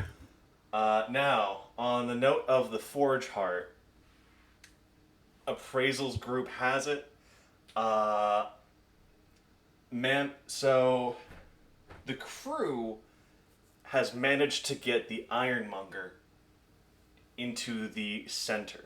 That's going to significantly slow down anything Memmon's going to try and do here, just due to the sheer amount of cold iron present. That means that you see Canary holding what appear to be like religious iconography as the shadows kind of collapse in on them. An energy sphere kind of is keeping everything away. You see Segfold tinkering what looks to be like some sort of piece of advanced technology. You see Appraisal is currently running out of legal documentation. And the second before he runs out of pieces of paper, and the second before the energy shell collapses, Segfault jams the screwdriver into the technology. The rovers phase out with the forge heart in tow as the shadows collapse on them. Mammon does not get the forge heart. But he literally gets the Plutona. How exciting. I'd like to do a brawling check on Cell Senior. He is currently traumatized because he just watched his son actually die in front of him, so absolutely go for it. Did he actually? Cool. Could he see him? Uh, And also, did he not spend willpower to resist it? Because I'm used to people just spending willpower to He's resist at it. 0 willpower right now. Ah, That's why it took him 30 minutes.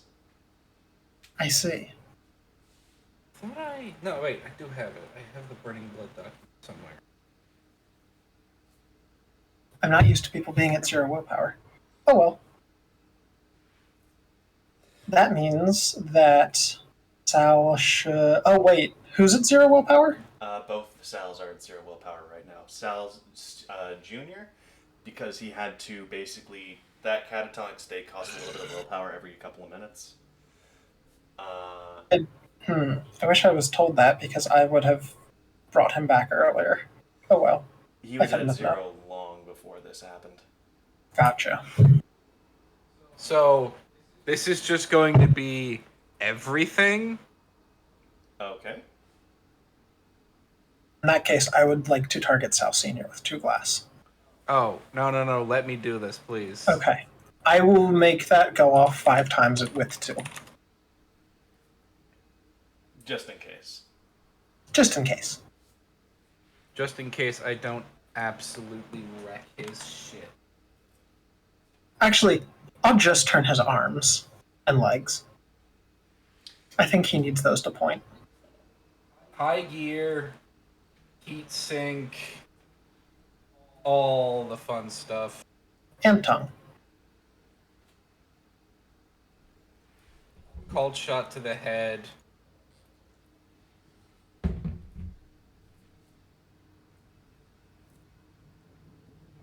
Why are we killing Sal Senior? We've been trying to kill Sal Senior for a while. Yeah. Oh, okay. 5 tens with 3 levels of go first and burn. So with your blood boiling, you stride up to this man, staring at the porthole, his son's glassy face visible through it.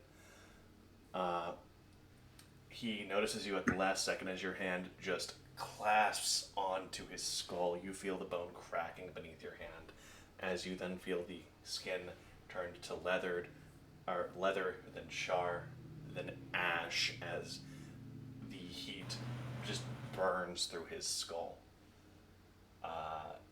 The water inside his head boiling and then rupturing the bone like an egg in a microwave, as the entire upper half of his body turns molten in ash in one fell swoop, dying in one hit. He was already super wounded from the earlier fight. He didn't have much to go on. And anything he did have was broken by Mammon Gray. Yeah. Was for repulsion. Yeah. Your new best bud. So both Sal Senior and Sal Junior are dead. You guys are standing in the center of town. Ironmonger, could you do me a favor? Wait. I had something I would like to do before that. Yeah, what's up? While we're still in Mammoth space and Sal has died, Avery will laugh about what's just happened here and walk up and ask everyone, what do you think has happened here? You're fucking next! Nothing good. He laughs and says, well, I've gotten exactly what I wanted, is what's happened here. Perhaps when you get back, And when he comes back, you should ask Lawrence what he thinks. And Is that that is Chivalry's name? yes. Yes, it is. As you say that, the ladder to the Spirit of the Unknown unfurls, waiting for you to board as a passenger, not a crew member. It does? Well, it's currently being Does. leased by Mammon Gray. Alright, okay. And Avery grabs onto it. You're still fucking next. You see... Avery says, "No, I'm not, and I'd like to roll hyper persuasion at you." Actually, allies in range of me can't be affected by any mind control, and that includes charm effects. Oh. Okay. But He just has we're, immunity. we're in Mammon's space, though. He just has immunity. So Mammon did not have Nullify as part of the ending conditions, and since the field's collapsing, Okay. yeah, the powers are going to start... So you do that, and Mr. President will be like, no. All right. Oh no, I was going to burn every last bit of my willpower. It's a good thing that it didn't work, honestly, because this boy's charm is permanent. Okay. So you managed to grab the ladder as propulsion. Wait, actually, does immunity work against things that are native? Yes, immunity still works. Okay. You I grab know, the ladder, the spirit pulls away as propulsion, drives a fist into the ground. A miniature fiery eruption just destroying the area you were in.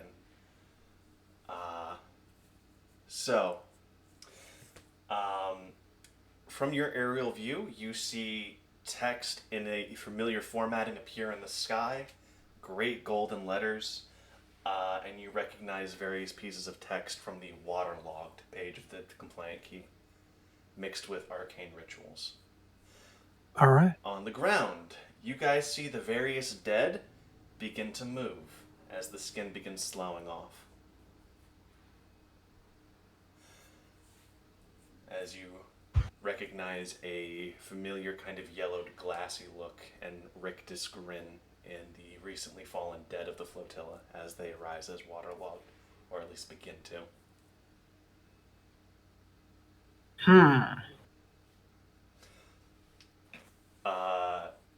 Well, that's not good. You see the members of the Ironworks, who were not privy to what was going on, namely like metallurgist, xylophone, etc. Go, okay, what the fuck's happening? Question 1. Before I answer you, where's repulsion? Propulsion just pops out from a nearby pile of rubble. Why the fuck did I get put in the rubble? No one else got put in the rubble! Oh, repulsion, no. So seniors, half exploded, half molten, half ash. I wanted to... You weren't around. Next point of business. We survive.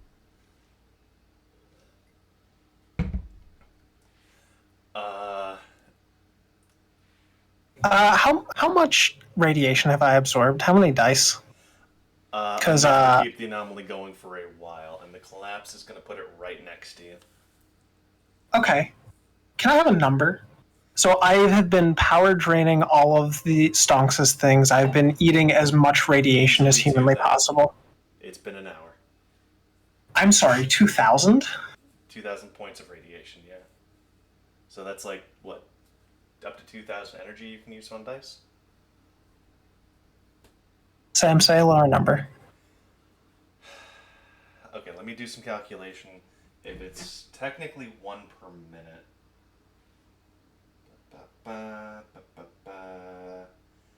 Technically speaking, all the minions died in the nuke. So we had at most 2 rounds. 2 nukes. 2 nukes. So 2 per minute. With some change, that'll only be about 224 points. Okay. What's the area of the flotilla? Bit over like 50 square miles. Okay. That's including the easily- scouting sites and all that stuff. Sure, that's easily within the radius I can create All of right. Eye of the Storm. See, you told me I could use the radiation points on no upward limits in place of willpower. Yeah. Okay. Are you just going to destroy the entire flotilla now? I'm not going to press that button yet. But I have that button. And it does not cost to keep shit. him sitting there next to me. All right. So, I need to ask, what options do you guys have for escape? Because we don't have the Spirit of the Unknown right now, until Captain Dumont is back, and we don't have Avery's mass teleport. What we do have is Lug and Animal can kind of carry some people. The Vaqueros don't have their bikes. I'm going to ask if they can start moving people out. Do waterlog... How much just flat damage will it take to just outright end a waterlog's existence? Let me... Bit. Tom, do you have those stats when we were talking about water predators earlier? Yeah, I'm looking at the stats you posted. No upward limits. So you said about 250? 226. 226? Okay. All right, can I just start reading off like actual real stats they have? Yeah, sure. They have. That's a useful. What the? So they will have also some paranormal. Yeah, they have 10 hard dice of extra tough, 10 hardened light armor, and yeah, they do have a dampening effect. Not actually statted here. Yeah, I didn't get. Okay, That's usually it's around 4 hard dice, 4 to 5. So I reckon like I was gonna say like a flat 30 to each location should guaranteed do it.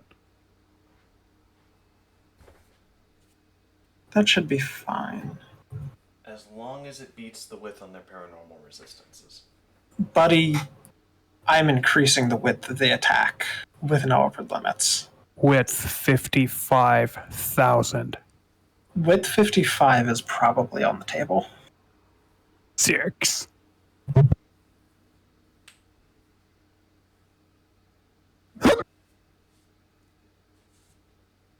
I need to do some math.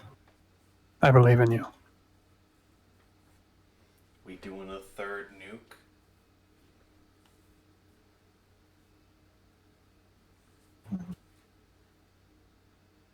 Three, 8, 4, 0. 31 miles. We can double that again. Okay. So I can make 62 miles from Charlie easily.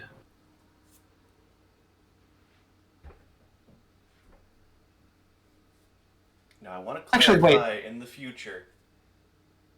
This is only because you fed on the ground zero of a nuke. I'm not going to give you numbers like this again, so I know. just make it count. Let's see. So wait, are we near the center of the flotilla? Yes. Okay, cool. I only need 25 miles. I apologize for all this math that I have to waste time doing. Okay. Well, So yeah, well, that's Charlie 1, is like 2, 3, 4, 5, 6, 7, 8, 9, 10, 11, 12, 13, 14. What's 8 times 14? 8 times 14 is 32, I- about 100. 112. Okay. Okay, so what did you say? 225? 226? 26. Okay, so that leaves me 114 after making it a 30-mile radius from myself. Mm-hmm. And it does have controlled effect as well, right? It does have controlled effect. Good. Just wanted to double check that because that would have been bad if you didn't. Okay. So. And the width, I mean, I would invest in damage and just let me know what you're rolling, and I believe controlled effect requires you to designate targets. Yeah. Okay. I'm sorry, I zoned out. What are you doing? I'm dropping a much bigger third nuke. Yes. You know there's still like innocent people around. Yes, right? not that many, but No, there's still yeah. the people that literally fought with us. Yeah, I have controlled effect. I'm not going to hit them. Seth, you need to designate them specifically for controlled effect. Oh, so a number had been thrown out. Is it alright for me to say what the percentage of survivors is, Sam? Yeah. It's like it's like between 1% and 5% of people in the flotilla now. That's after this goes on. So what I'm going to target is every waterlogged. That was after the waterlogged thing. Mm-hmm. Yeah, so I'm going to target every waterlogged at a base. If I can hit Avery, that would be lovely. Let me do a check real fast, because I think control effect needs you to designate the friendliest, but I might be... To my understanding, controlled effect only requires you to designate a group. This miracle affects specific targets or characters such as friend... Oh, no, I'm thinking of the D&D version. Okay. Yeah, no, you can do it as enemies only. Sick. That's way better than I thought it was. I would like to not target Ironmonger because I am currently standing in him, and he seems like a cool dude. Also, we need him alive. If Fringe Marquis is alive, I also do not want to target him. So, the reason I'm not as worried about this as I should be, the Ironmonger he doesn't have... The fact that he's in the AoE means you're going to need to roll normal dice on this. You can't turn that down or turn that off. So the thing is I have a width of 57. Oh, do you not need to roll a successful set for that to trigger? I don't know that I do. Because I'm increasing the width of my roll. I'd always seen you needed to roll the power to make it, because it can still fail. Like if you roll no matches, it's treated as the power still failing. Can I ask a quick question? What's up? Do we know what Mammon Gray's realm is called? I don't believe you guys have ever actually gotten the name. And wouldn't that only be the thing that applies to him, not everyone? It's called Fuck You, I'm Mammon Gray. I get to win no matter what. No, it fucks up the radius. It messes with a 30-mile radius. It can make the power fail, yeah. It's cold iron. Any powers that touch it kind of get fucked. Would the AoE immunity also like heat up him? Wait, actually. Oh, fuck, it would. If you had been Oh, shit! Hey, Seth. Hi. Little known thing. Cold iron heats up over time. As Oh, okay. paranormal Then effects go on. Roll your fucking hard dice, man. Okay, so I have 2 hard dice.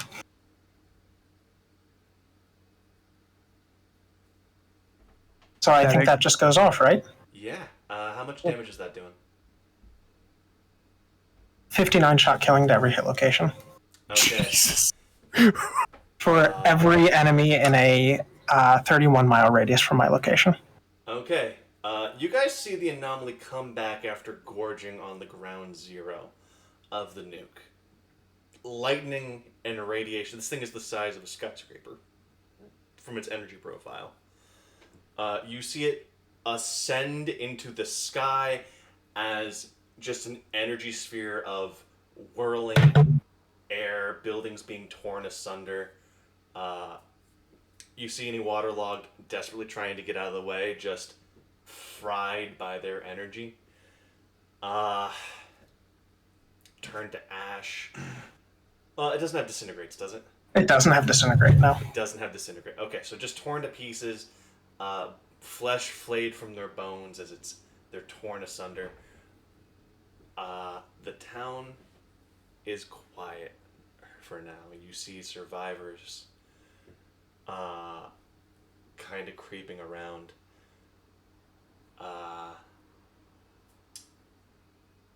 Let's see if there's anyone who would know. Oh, the Ironmonger would know. The Ironmonger is still hectic. He's going to scream, "We need to get out of here now." I'm going to direct him towards the candy shop.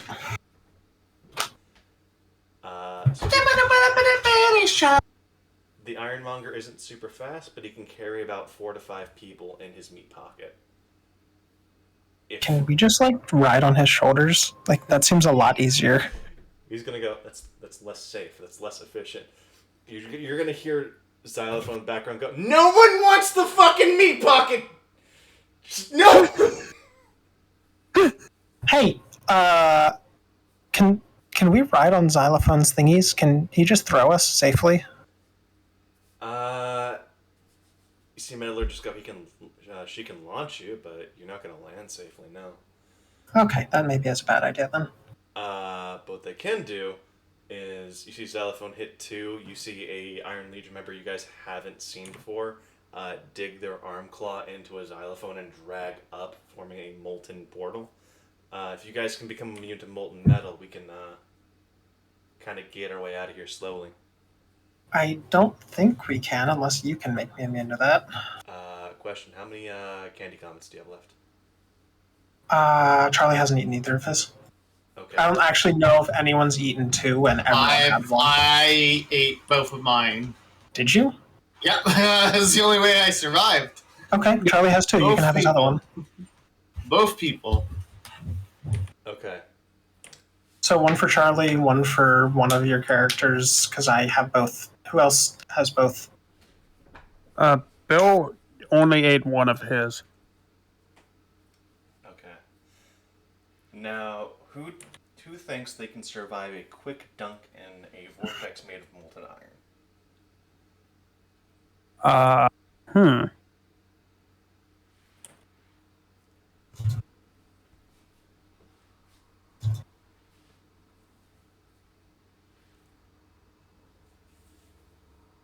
I would take this moment to ask Derek if any of the crew and their meanderings have found something that could help us escape the situation. Fucking A, I think all the crew are stuck in Mammon Gray's wherever he put them. No. They are in Cream's brothel. So there's an entrance in the hub that they can actually go in and out. They're not here right now. Okay, wait. Wait. We just need a door. Oh, yeah. The Iron Legion looks confused. What do you mean? Well, I point at the candy shop. We just need a door. And I pull out Verbal Are we Kink's. going to bring another dead body in? Why? No. I'm going to pull up Verbal Kink's door thing. Okay, I'm going to point out, have a hard dice in mind, Mr. President. Mm-hmm. You would be introducing the Iron Legion to Verbal Kink. No, this would just be the candy shop going in. I think they can easily get through their portal. Oh, okay. Okay, so that's just you guys. Okay, yeah. They'll go through their portal. You guys will go through. I'm seriously considering grappling. Before doing anything else, I would like to, if we're separating, I would like to shake the Ironmonger's hand. He seems like a nice guy. He grasps your entire forearm in one hand, shakes up, lifts your entire body, shakes down, puts you down gently. I hope we can meet again on friendly terms. Probably not, but I'd like it. I'm gonna hold my fist out to Repulsion. He fist bumps you and gives you a nod and goes, yeah, I don't have a way to not fight you in the... wait. He turns to Ironmonger and goes, so, technically the flotilla's gone and Sal Senior's dead. I did my job, right? Ironmonger nods, goes, all right, cool. He turns to you guys. Can I just come with you guys? I'm technically free now. If you want, sure. That sounds fun. Hell yeah. I'm New so best happy. I friend. love Repulsion. New best friend. I feel like I owe it to you anyway because you made me. You made it so I didn't destroy half of the flotilla. Huh. That almost happened several times today. Does he have cold iron? Because I think he'll need to put the cold iron down. Repulsion just has a few cold iron little Newton balls. That's his little trinket. They're not gonna do much. Are they going to prevent him from entering? Okay. Now, considering how Verbal King's bar works, and how we're talking about bringing a dead body, which I believe was mainly Bill Bar? doing that last time. Amp was there, and Amp's like, so we're bringing the dead body, right? We're Oh, wait, taking what dead body are we bringing? Sal Jr., right? So I'm I wondering, mean, that's a glass like, statue. That is not a dead if body. we're bringing a dead I body, don't want to bring that. what I don't know if it's within Bill's capability to grapple a waterlogged and bring him with us. I No. just love And the they're dead I do anyway. want to clarify something just for plot reasons. The Cayman has not noticed the glass statue of Sal Jr. in the Ironmonger. Oh yeah, I'm going to ask the Ironmonger to. Actually, no, I'm not. I'm just going to leave. I will deal with the Cayman later. I will legitimately make You a should let him formal know. apology to him. You should tell him. Just like send him a message real quick in glass. Well, the Cayman's right here still. You should tell him then. There's a good chance Charlie just dies if I do that.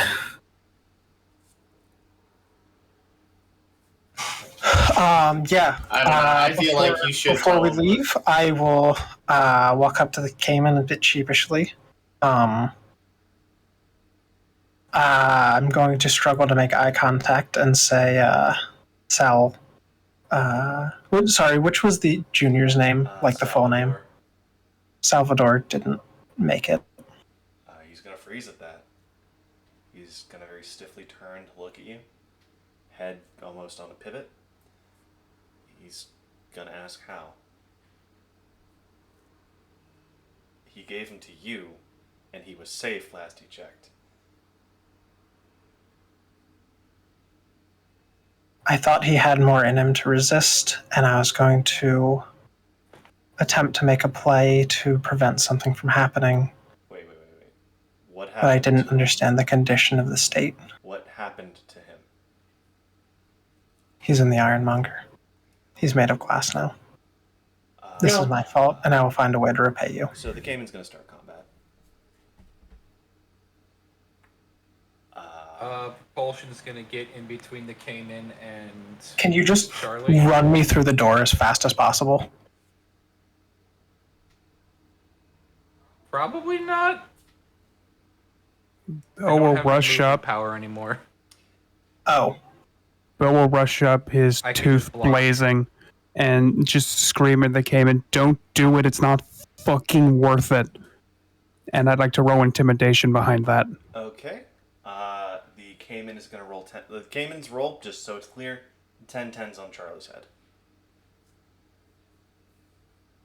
You just need to beat that with. He has no levels of go first currently.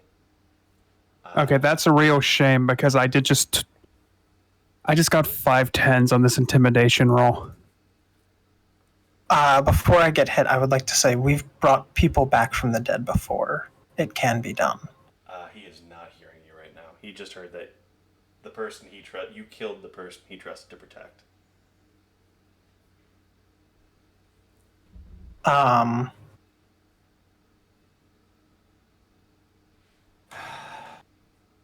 Okay, I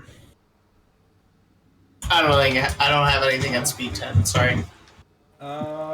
Is what speed is your command? I thought that was 10 and then chained.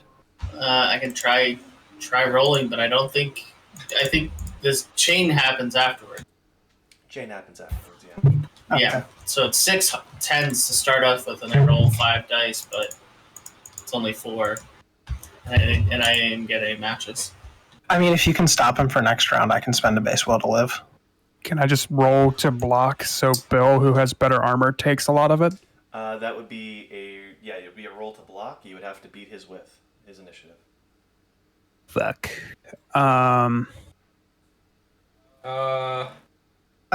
Charlie will take a healing candy. 8 tens with 3 levels of go first.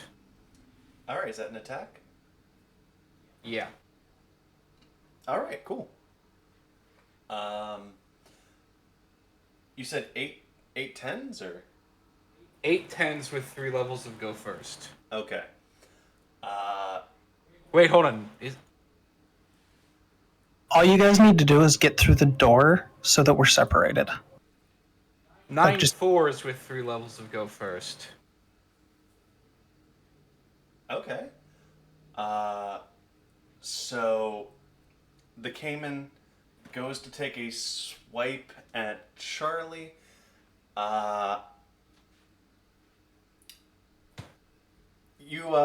He sees. So this is just me flavoring the 4 hit. It's not an actual block or anything.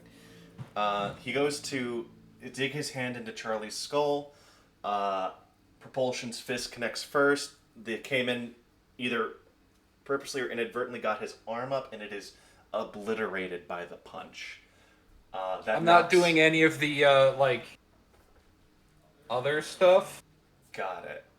Literally just high gear. And then I'll probably heat shimmer. That's fine. The Cayman has pretty high command, so it's not going to knock a dice off of his set. That's going to be 14 shocking killing to Set's head. Or Charlie's head. I will spend a base will to stay alive. Alright, you guys see the head go through Charlie's head, and ironically, like glass, a good chunk of it shatters and then splatters. You see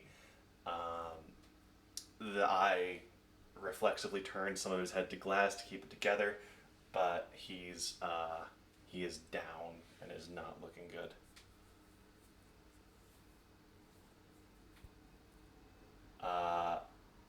Cayman then gets hit with the intimidation, and I believe, did Mr. President roll persuasion?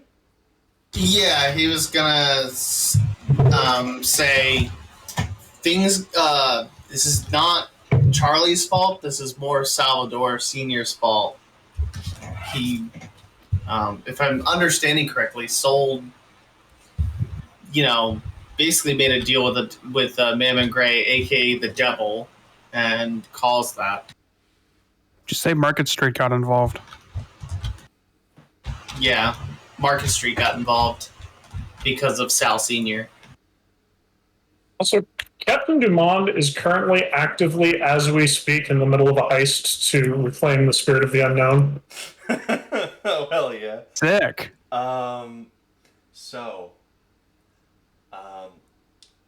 Things that happen. The Cayman is just gonna burn willpower going, I don't fucking care. I trusted him. And he fucking... he's screaming, kind of...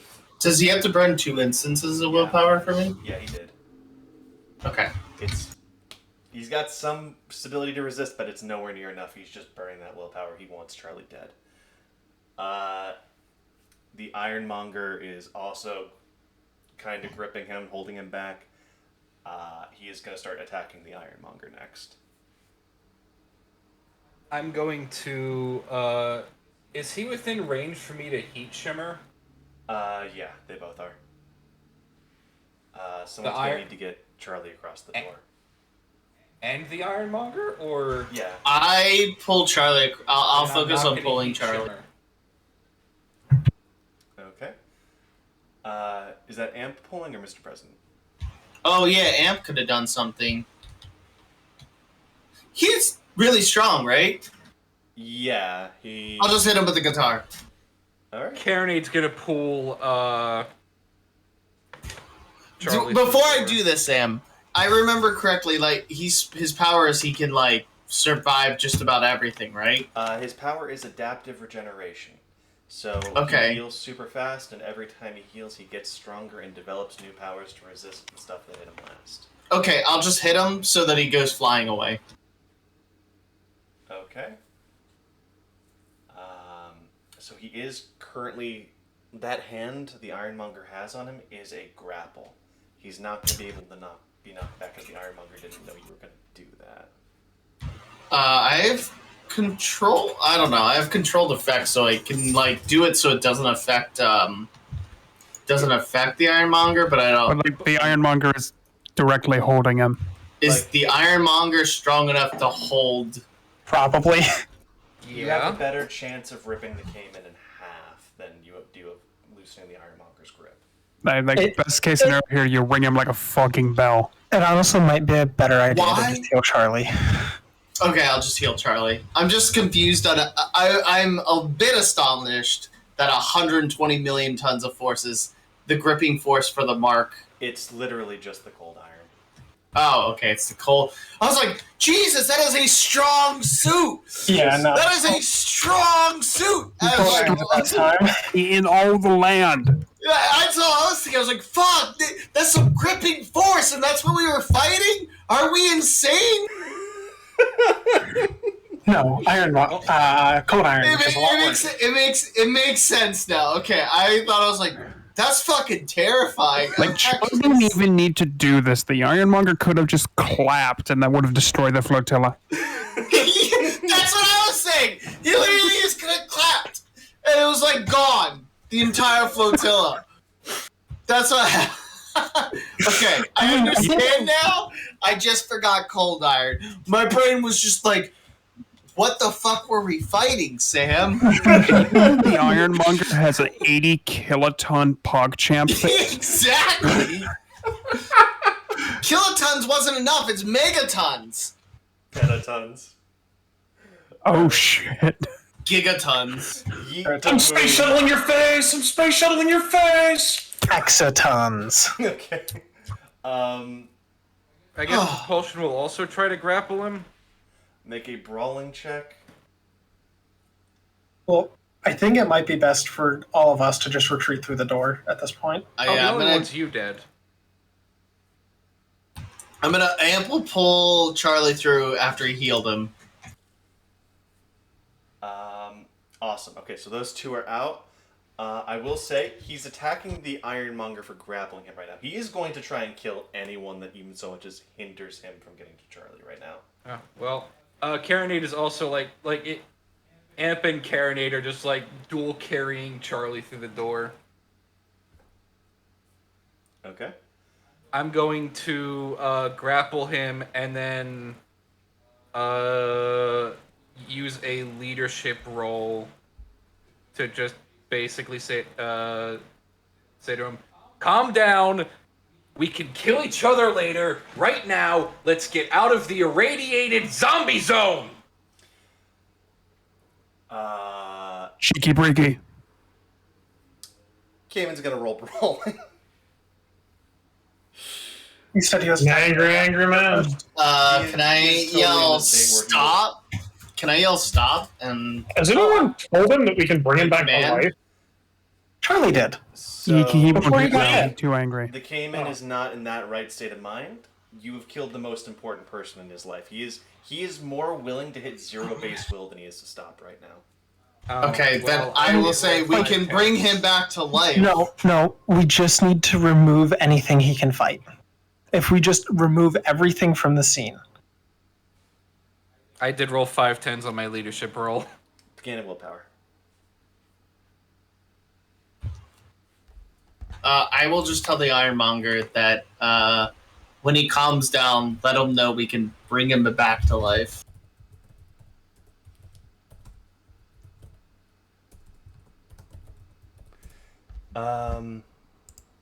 Yeah, he's not like he hears you physically, not in the right mind state. Like he's not in the right mind state for that to hit. That was to the Ironmonger, not to. Oh, to the Ironmonger. Oh, okay. Ironmonger This is doesn't something care. I like. He's just trying to get people out. You kind of realize the Ironmonger has also been yelling the entire time. He's screaming things like, "We don't have much time. We need to go now." I'm helping the Ironmonger drag the Cayman. Ironmonger's dragging him towards the molten portal. Ironmonger's making it very clear, get out. Everyone get out now. Hi, Alex. Hello. Hey. Hello, Alex. So How just are you checking, doing? who has gone through the door to the candy shop? Mr. President and Amp and Charlie at least, because I pulled them through. Got it. Karen need to help pull Charlie through. Here we go.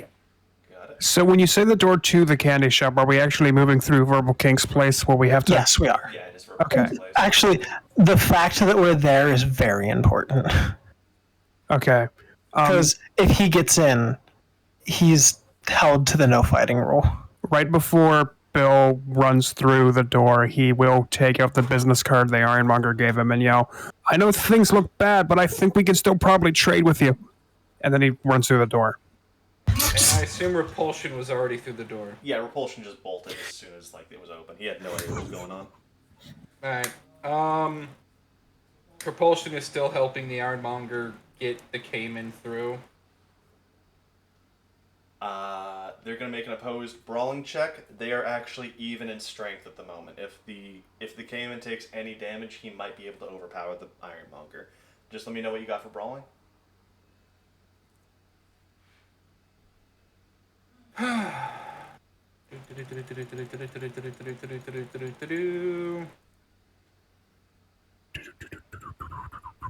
Five tens. All right, that is just enough.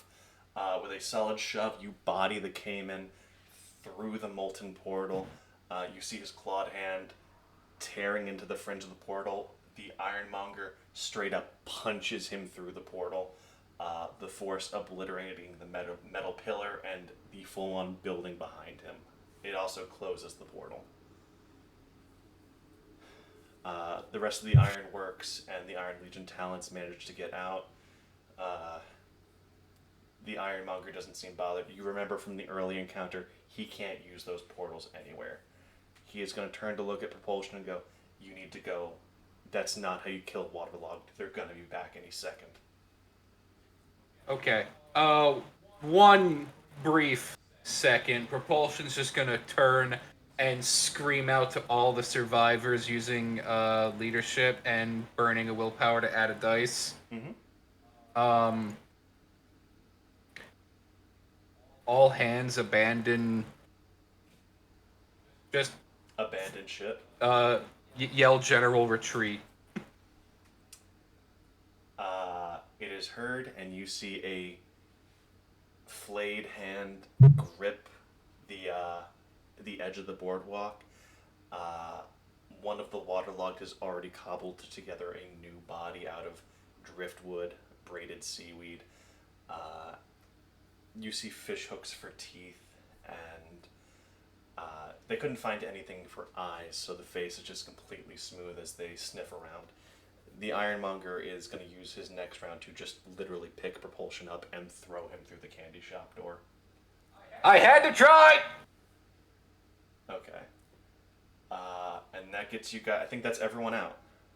Yeah, and Alright. just if you needed a...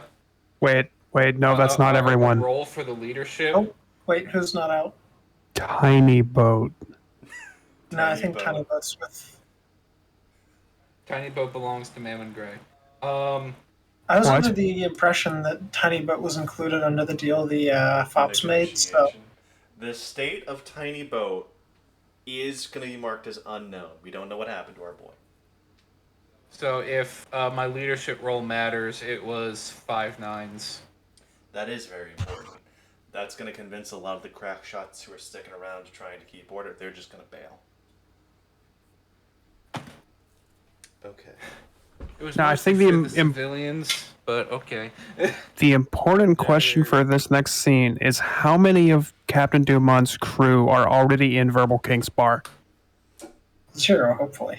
None. They are having a great time at Cream's brothel right now. They're not going to be out for a minute. Shore leave, baby.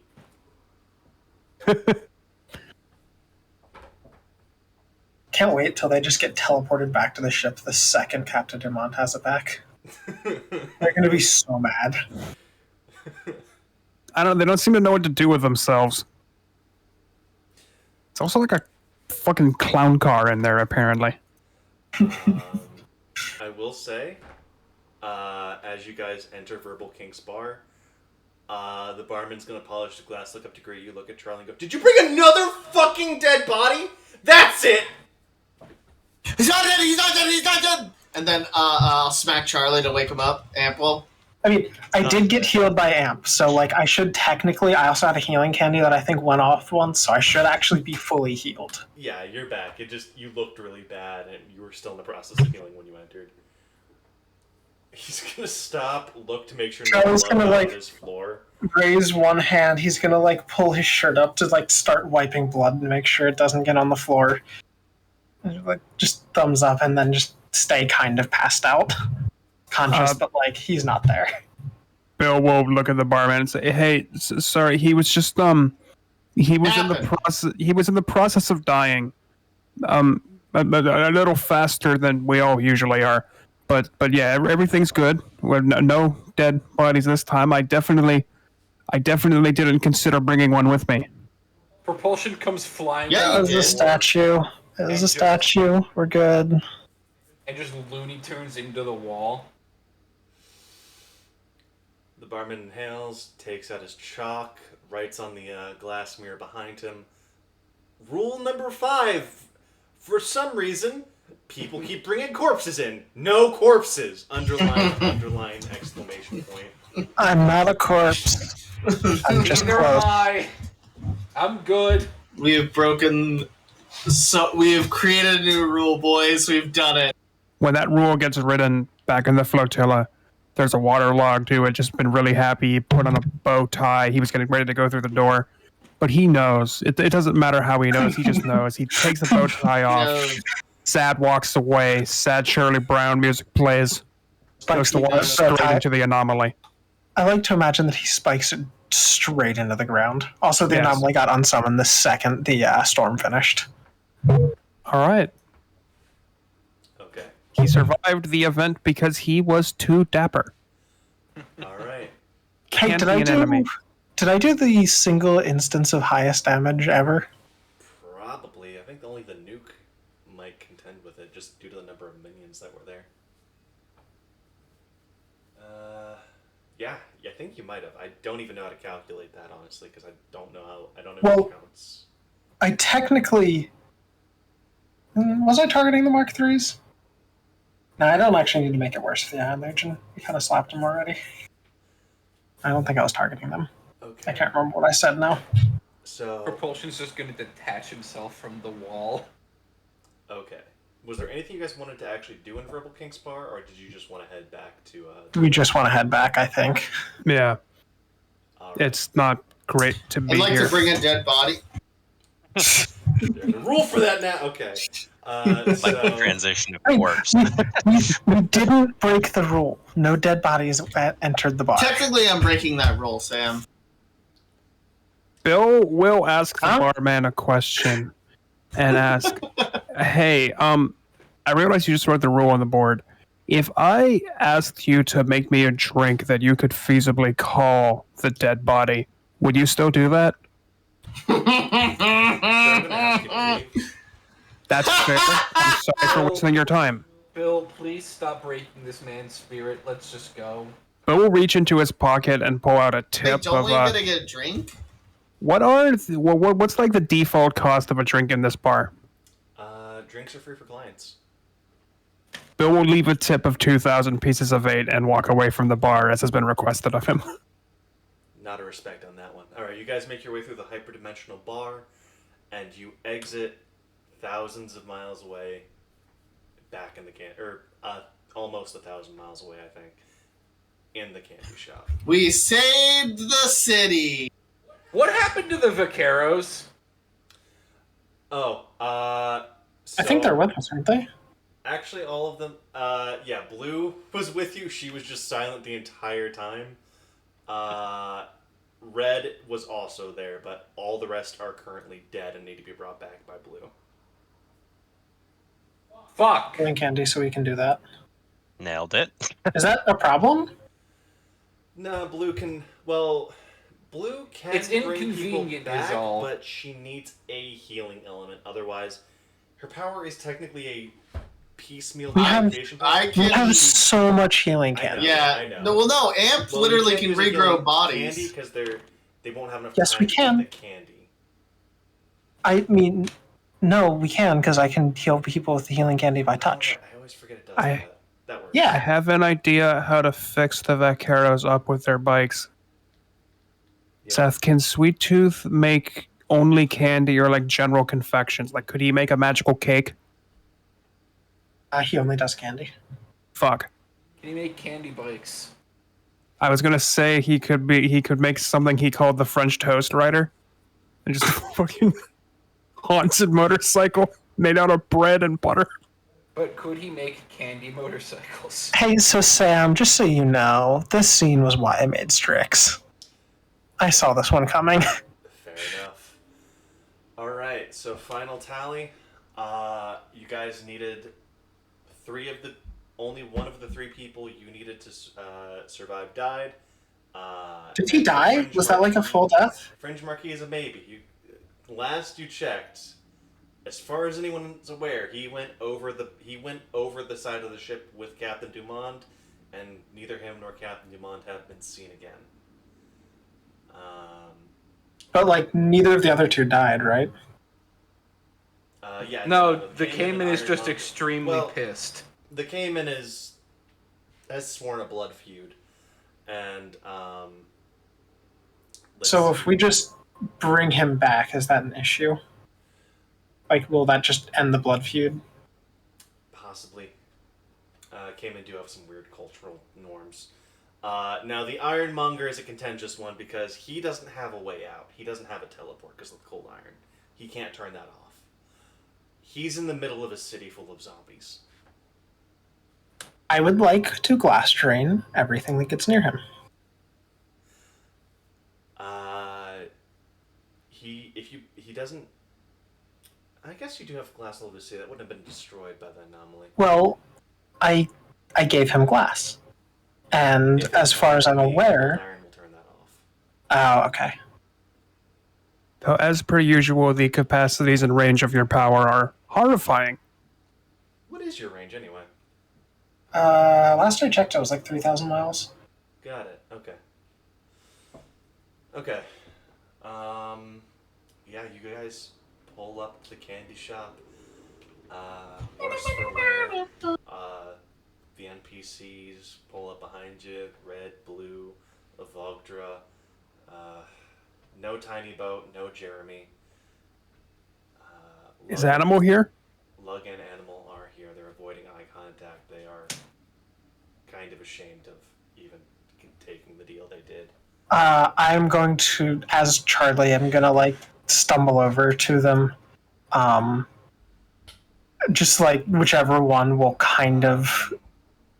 So, you may need to make an endurance check to wake up, because you spent base will. And that does Oh, leave okay. you unconscious. I'll walk up to them and say that. Okay. Like, did Charlie share? I was up for some of this. Did Charlie share that the Fops were involved in this? I don't think so. I don't think he had any real time to communicate info. You are a FOP member. You can tell when something's up. Okay. I feel like Bill is smart enough to, based on things he's seen and what Mammon does, Bill's smart enough to know what happened here. Yeah.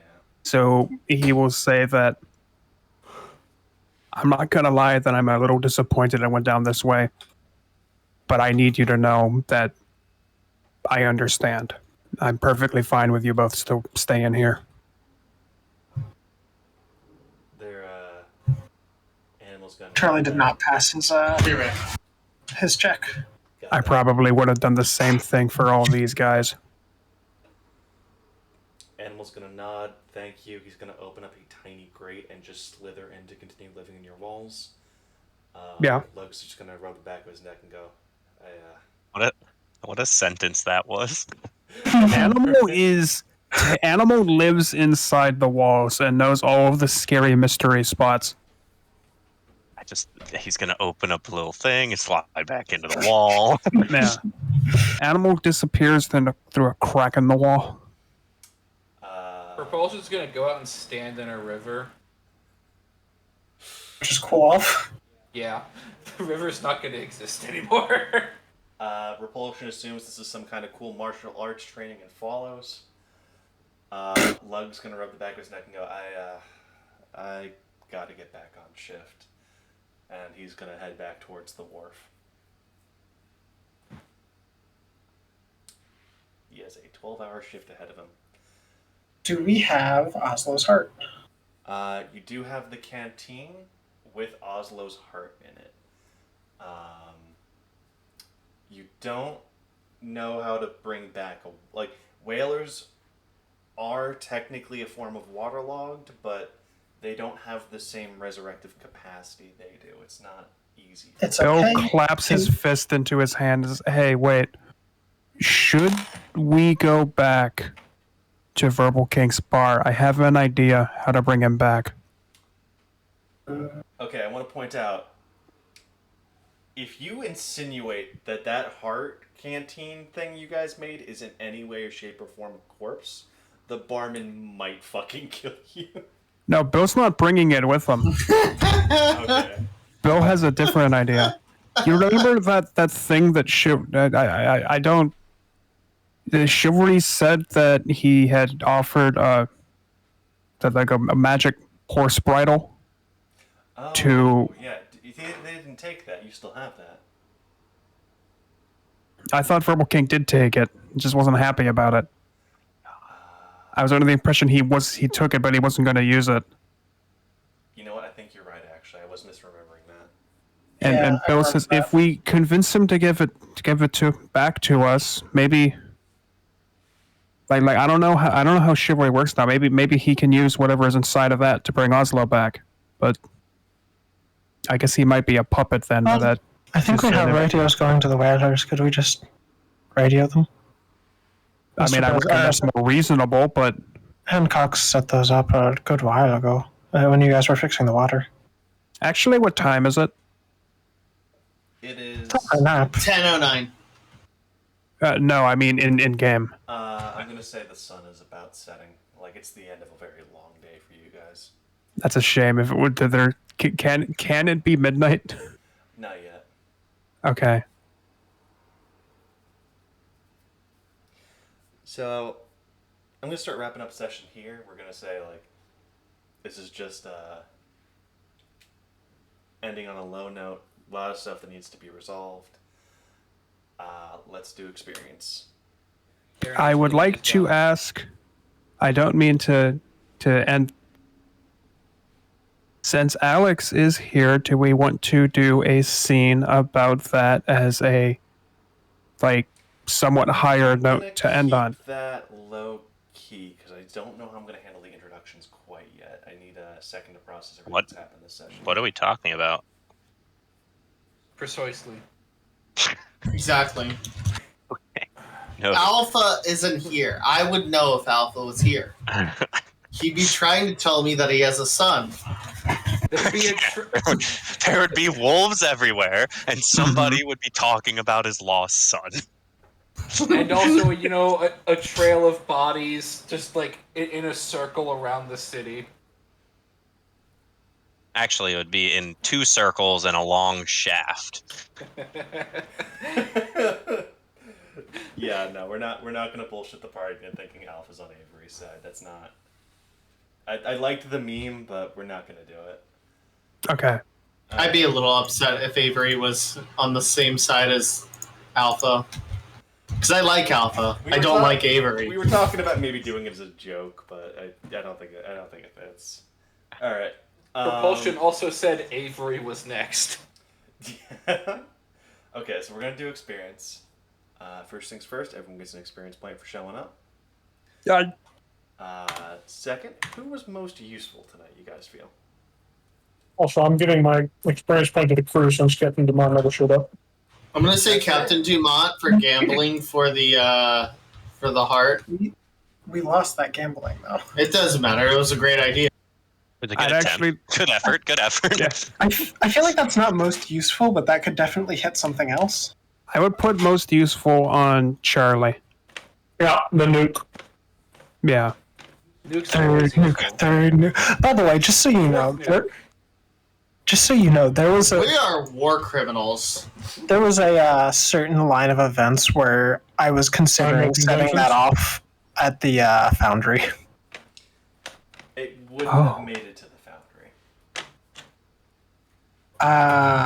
Why? Can't be a war criminal if you don't acknowledge Find out the. when you try and get to the foundry. Gotcha. Got him. Oh, I was gonna have Lug bring it. You will find out when you try and get to the foundry. Okay. So, okay. So we 1 vote for Charlie, 1 vote for Captain Dumond's crew. I think that was 2 votes for Charlie. 2 for I Charlie. think that was 2 2 or 3 for Charlie. Okay, I voted for Charlie. Then. All right. Who stayed in character best this session? Ooh, that one's rough. That was rough. Tom. By the way, Tom, were you playing us the whole time? And like that wasn't Avery, that was Yes. okay. I did have fun giving Avery the actually though. That was a highlight of my day. I didn't know you had a broad spectrum shared nullify. That's Yep. I've had that for a while. I've had that for a while.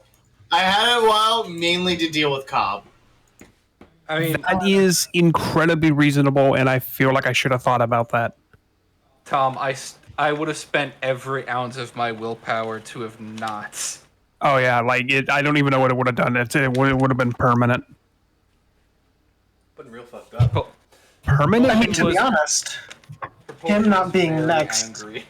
Him not being next is just like, okay, so we just deal with one thing and then you're up. I go burn the hive to the ground, I mean, we can just keep dealing with Iron Legion. and then burn. Anyway, Avery's undead I think empire does to the ground. that point go to Tom? Everyone agree with that? Yeah. All right, point goes to Tom. Yeah. Finally, who had the best moment or bit of the night? Derek. Yeah, I'll give that to Just Derek. windmill slam Derek. Everything Derek did was fucking gold. Thank you, gentlemen. Thank you. Oh yeah, Sam. Yeah. The fucking zag on the that hit on the gambling voucher, then gambling for it. That was beautiful. That was really funny. That first mate is a fucking operator, man. He did good work this session. He knows what the fuck is up. Yeah, I don't know if the first mate will ever show up again unless Captain Dumond gets incapacitated again. But I had fun with him. Just also, so for context, Sam and I had talked a little bit about the original scene, just a little bit before this, and I agreed. The first mate agreed to lease the Spirit of the Unknown to Mammon Gray because the instant the Spirit of the Unknown was under contract to the Devil, it is narratively imperative that Captain Dumond is attempting to reclaim it. Okay. All right. So Captain Dumond now has an express ticket out of hell. Yes. Captain Dumond is, in fact, actively infiltrating Mammon Gray's Demences right now. Also, the fact that he is alive should just... The contract was until he was alive. So if he's alive... Well, he's not back in scene yet. It sounds like he's not alive, but he has... Does Captain Dumont have a resurrection ability if it will be thematically appropriate for him to come back? Sort of. Okay. That is the closest you've been, I think. Yes. To understanding something about Dumond.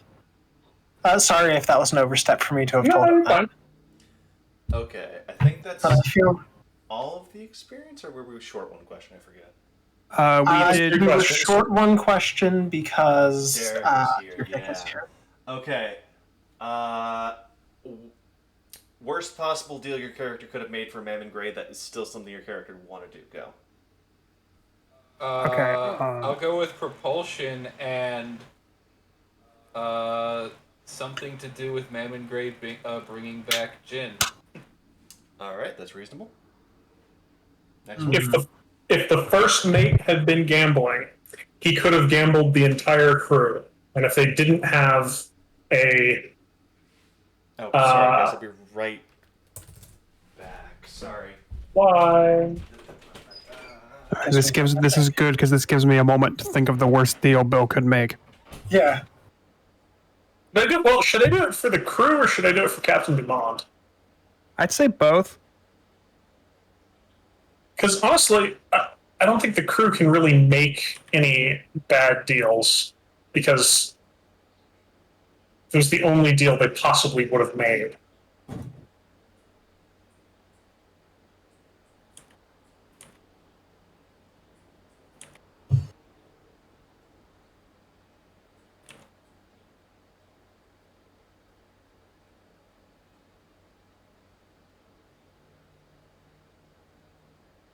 No, I don't think Captain Dumont would have made a deal with Manager. Yeah. Same, but like I have an answer.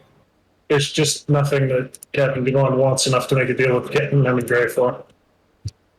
I mean, I feel like I got an answer. I have an answer. I don't know that it's the worst possible. I think Tom is probably going to get this point.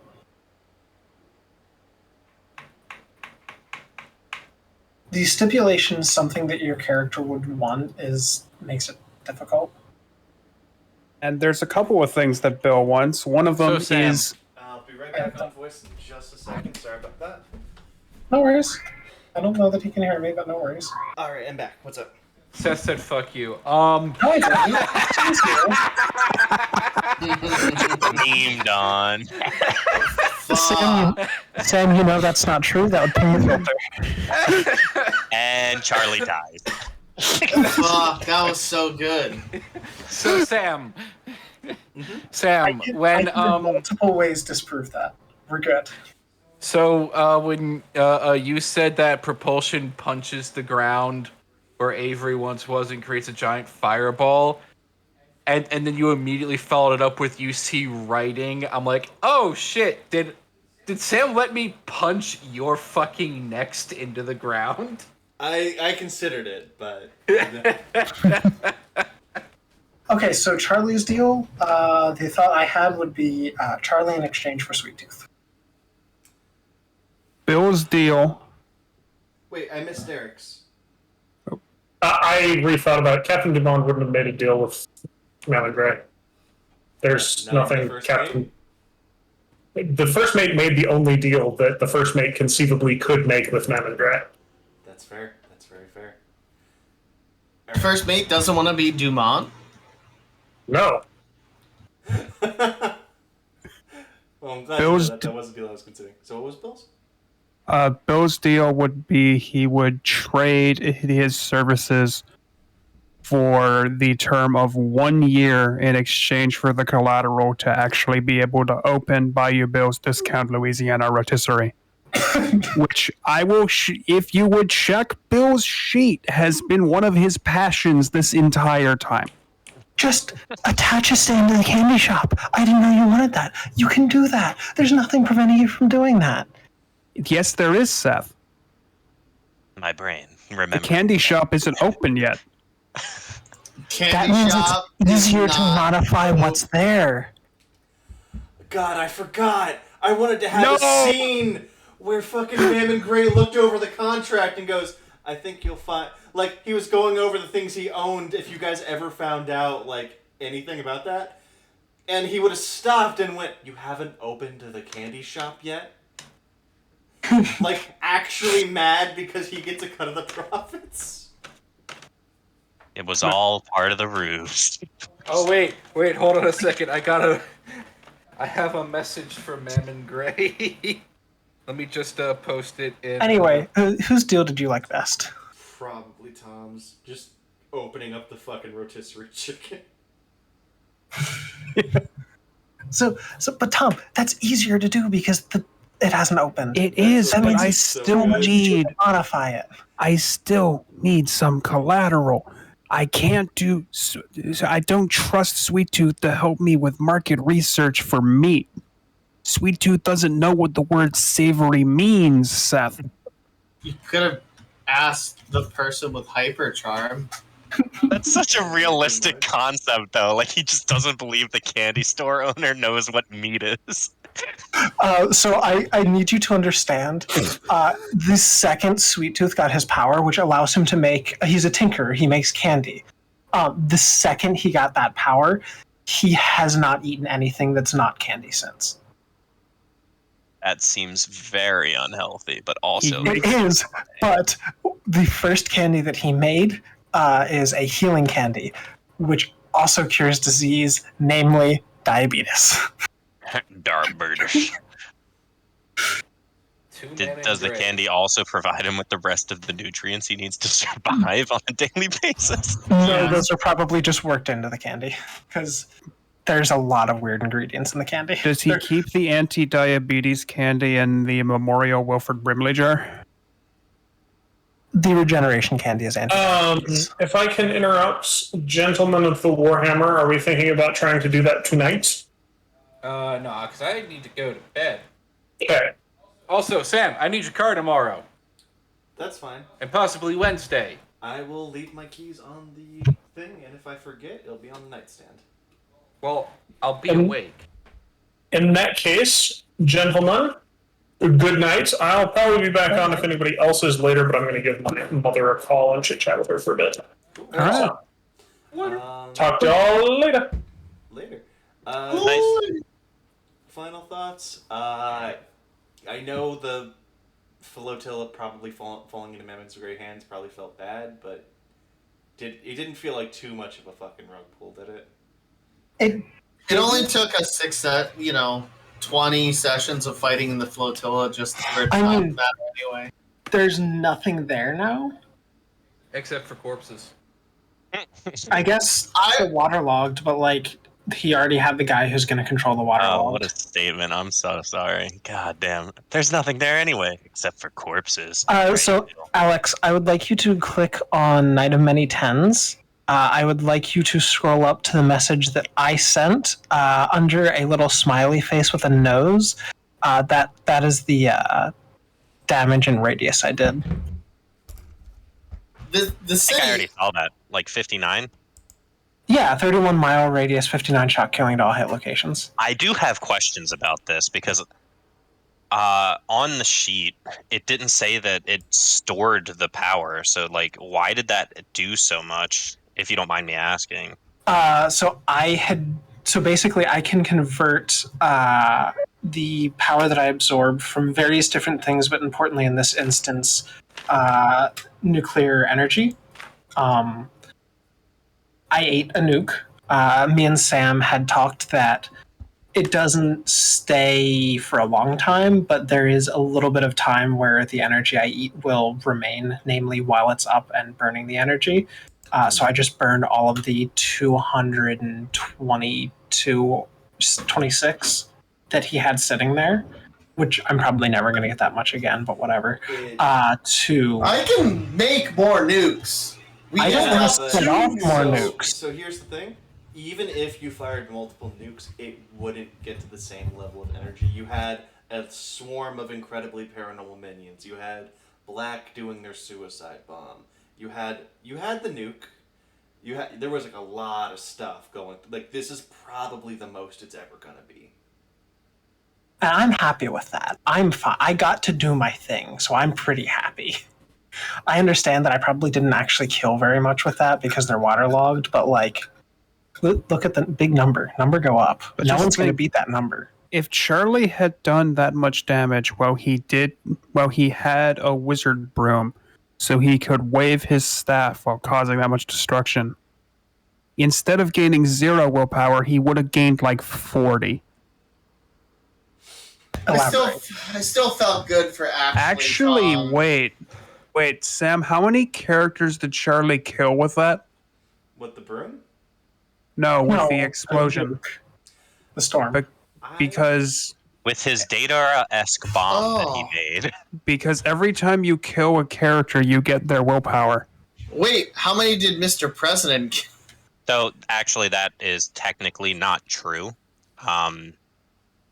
Every time you kill a character, you get their quote unquote base will, but the terms of character are loose in that setting because it's not character like uh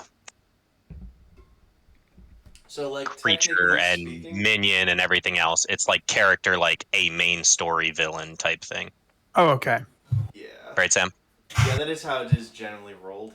Because otherwise, it would be like. So, this was a hypothetical thrown out where it's like you lose 1 willpower for killing an innocent person, or you make a trauma check. But if your average person has 4 base will due to having 2 charm and 2 command, that could still be a net positive. Therefore, killing people good. So limitations got Killing people. It's it's not clear at all. Anyway, Like I most got to things do in a WoW. lot of damage. Yeah. Yeah. Well, the highlight for me was actually Tom. That was my highlight for the night. Oh, you fucking thought? Actually, bitch. Yeah, it was beautiful. Yeah. So It's yeah. Lorpheus. What were we actually talking about? Because we were talking about something completely different, like just before that conversation started. Yeah, it just. Oh, we were talking about Alpha joining Charlie, and I said I'd be really upset if Alpha You mean worked with Avery? Avery. Nah, just. It kind of, like. Technically speaking, just the flotilla resolution kind of feels bad, but at the same time, it. Oh yeah. I tried So, to like- have things kind of hinting that this was on the table, and I did not pick up that hint. I mean, you were Like, saying that you did well- say that Sal would offer something, and then Mammon would get the Forge Heart. If And- it makes you guys feel better, I didn't know about that hint either. Sal really only has one thing to offer of any scale that Mammon would actually want. I just never like when Mammon's in, because it's always like loopholing contracts, and I'm just absolutely terrible at that as a person. I'm not a big fan of Mammon, but occasionally it's entertaining. Very occasionally. yeah. It's just on the occasionally, please. Thank you. I don't like anything to do with Market Street. That's a good thing for villains, though. So that's like we all felt that way about Jackknife in the first campaign. Like we hated whenever Sam was like, "And Jackknife is doing this," and we were like, "Sam, for the love of God, stop." Yeah, I enjoyed Jackknife a lot more though. Mammon Gray's just like a billionaire, and that's It's a different fighting feeling. the Joker And versus worst fighting Jeff kind of Bezos. evil. yeah, it's like a different kind of evil. Jackknife like was a crazy person with a goal. Mammon Gray's just like, I'm just fucking Jeff Bezos, and that's my fucking. The worst thing superpower. is, I'm pretty sure Mammon Gray has a Jeff goal. Bezos don't wishes know he what was that as is. suave as Mammon Gray. I bet you when Mammon Gray builds a rocket ship, it's not going to look like a penis. Actually, you know what? Here's how I'm going to say it. I don't mind the moments when I'm interacting with Mammon Gray. I don't hate that. The issue is I hate what happens after interacting with Mammon Gray because it feels inevitable. Like Thanos. I Mostly don't. I because like. the choices are I made understand by that you guys are NPCs. living it, so I'm sure I'm missing something, but I don't understand the downsides because this sounds like a great villain. Like, I hated playing against Jackknife, but I loved the concept of Jackknife because every time I saw him, I was just like, oh, fuck, now I have to, like, do things. Because every other time it was like, all right, how am I going to make a shenanigan with the wolf? But when Jackknife showed up, it was like, oh, shit. Now I have to, like, math and tactics and try not to die. I think it's that everything Mammon Gray has done to fuck with us has either been solely through Avery or solely through NPCs. Thanks again, Tom. You're welcome, Dad. So, I mean- Tom, I will be honest. That just tells me I'm not offering enough cool shit with Mammon, so that is good feedback. I need to offer you cooler shit. Well, so the thing is, I'm never gonna want to take anything from Mammon because I know it's never going to be worth it. So I just have to offer like cooler shit. Yeah, they're like actual things you can offer. And there wasn't any, like, nothing felt offered there. It was like, hey, information for money. And I'm like, well, we don't have that. Well, yeah, that's because Mammon wasn't trying to make a deal with you guys here. That's my fault. I should have pushed that angle. So, Tom. Yeah. I'm thinking about building Yaliquad. Oh shit. Okay, so right, like based on the stream here, so that way. I'm gonna go to bed. See ya, Chris.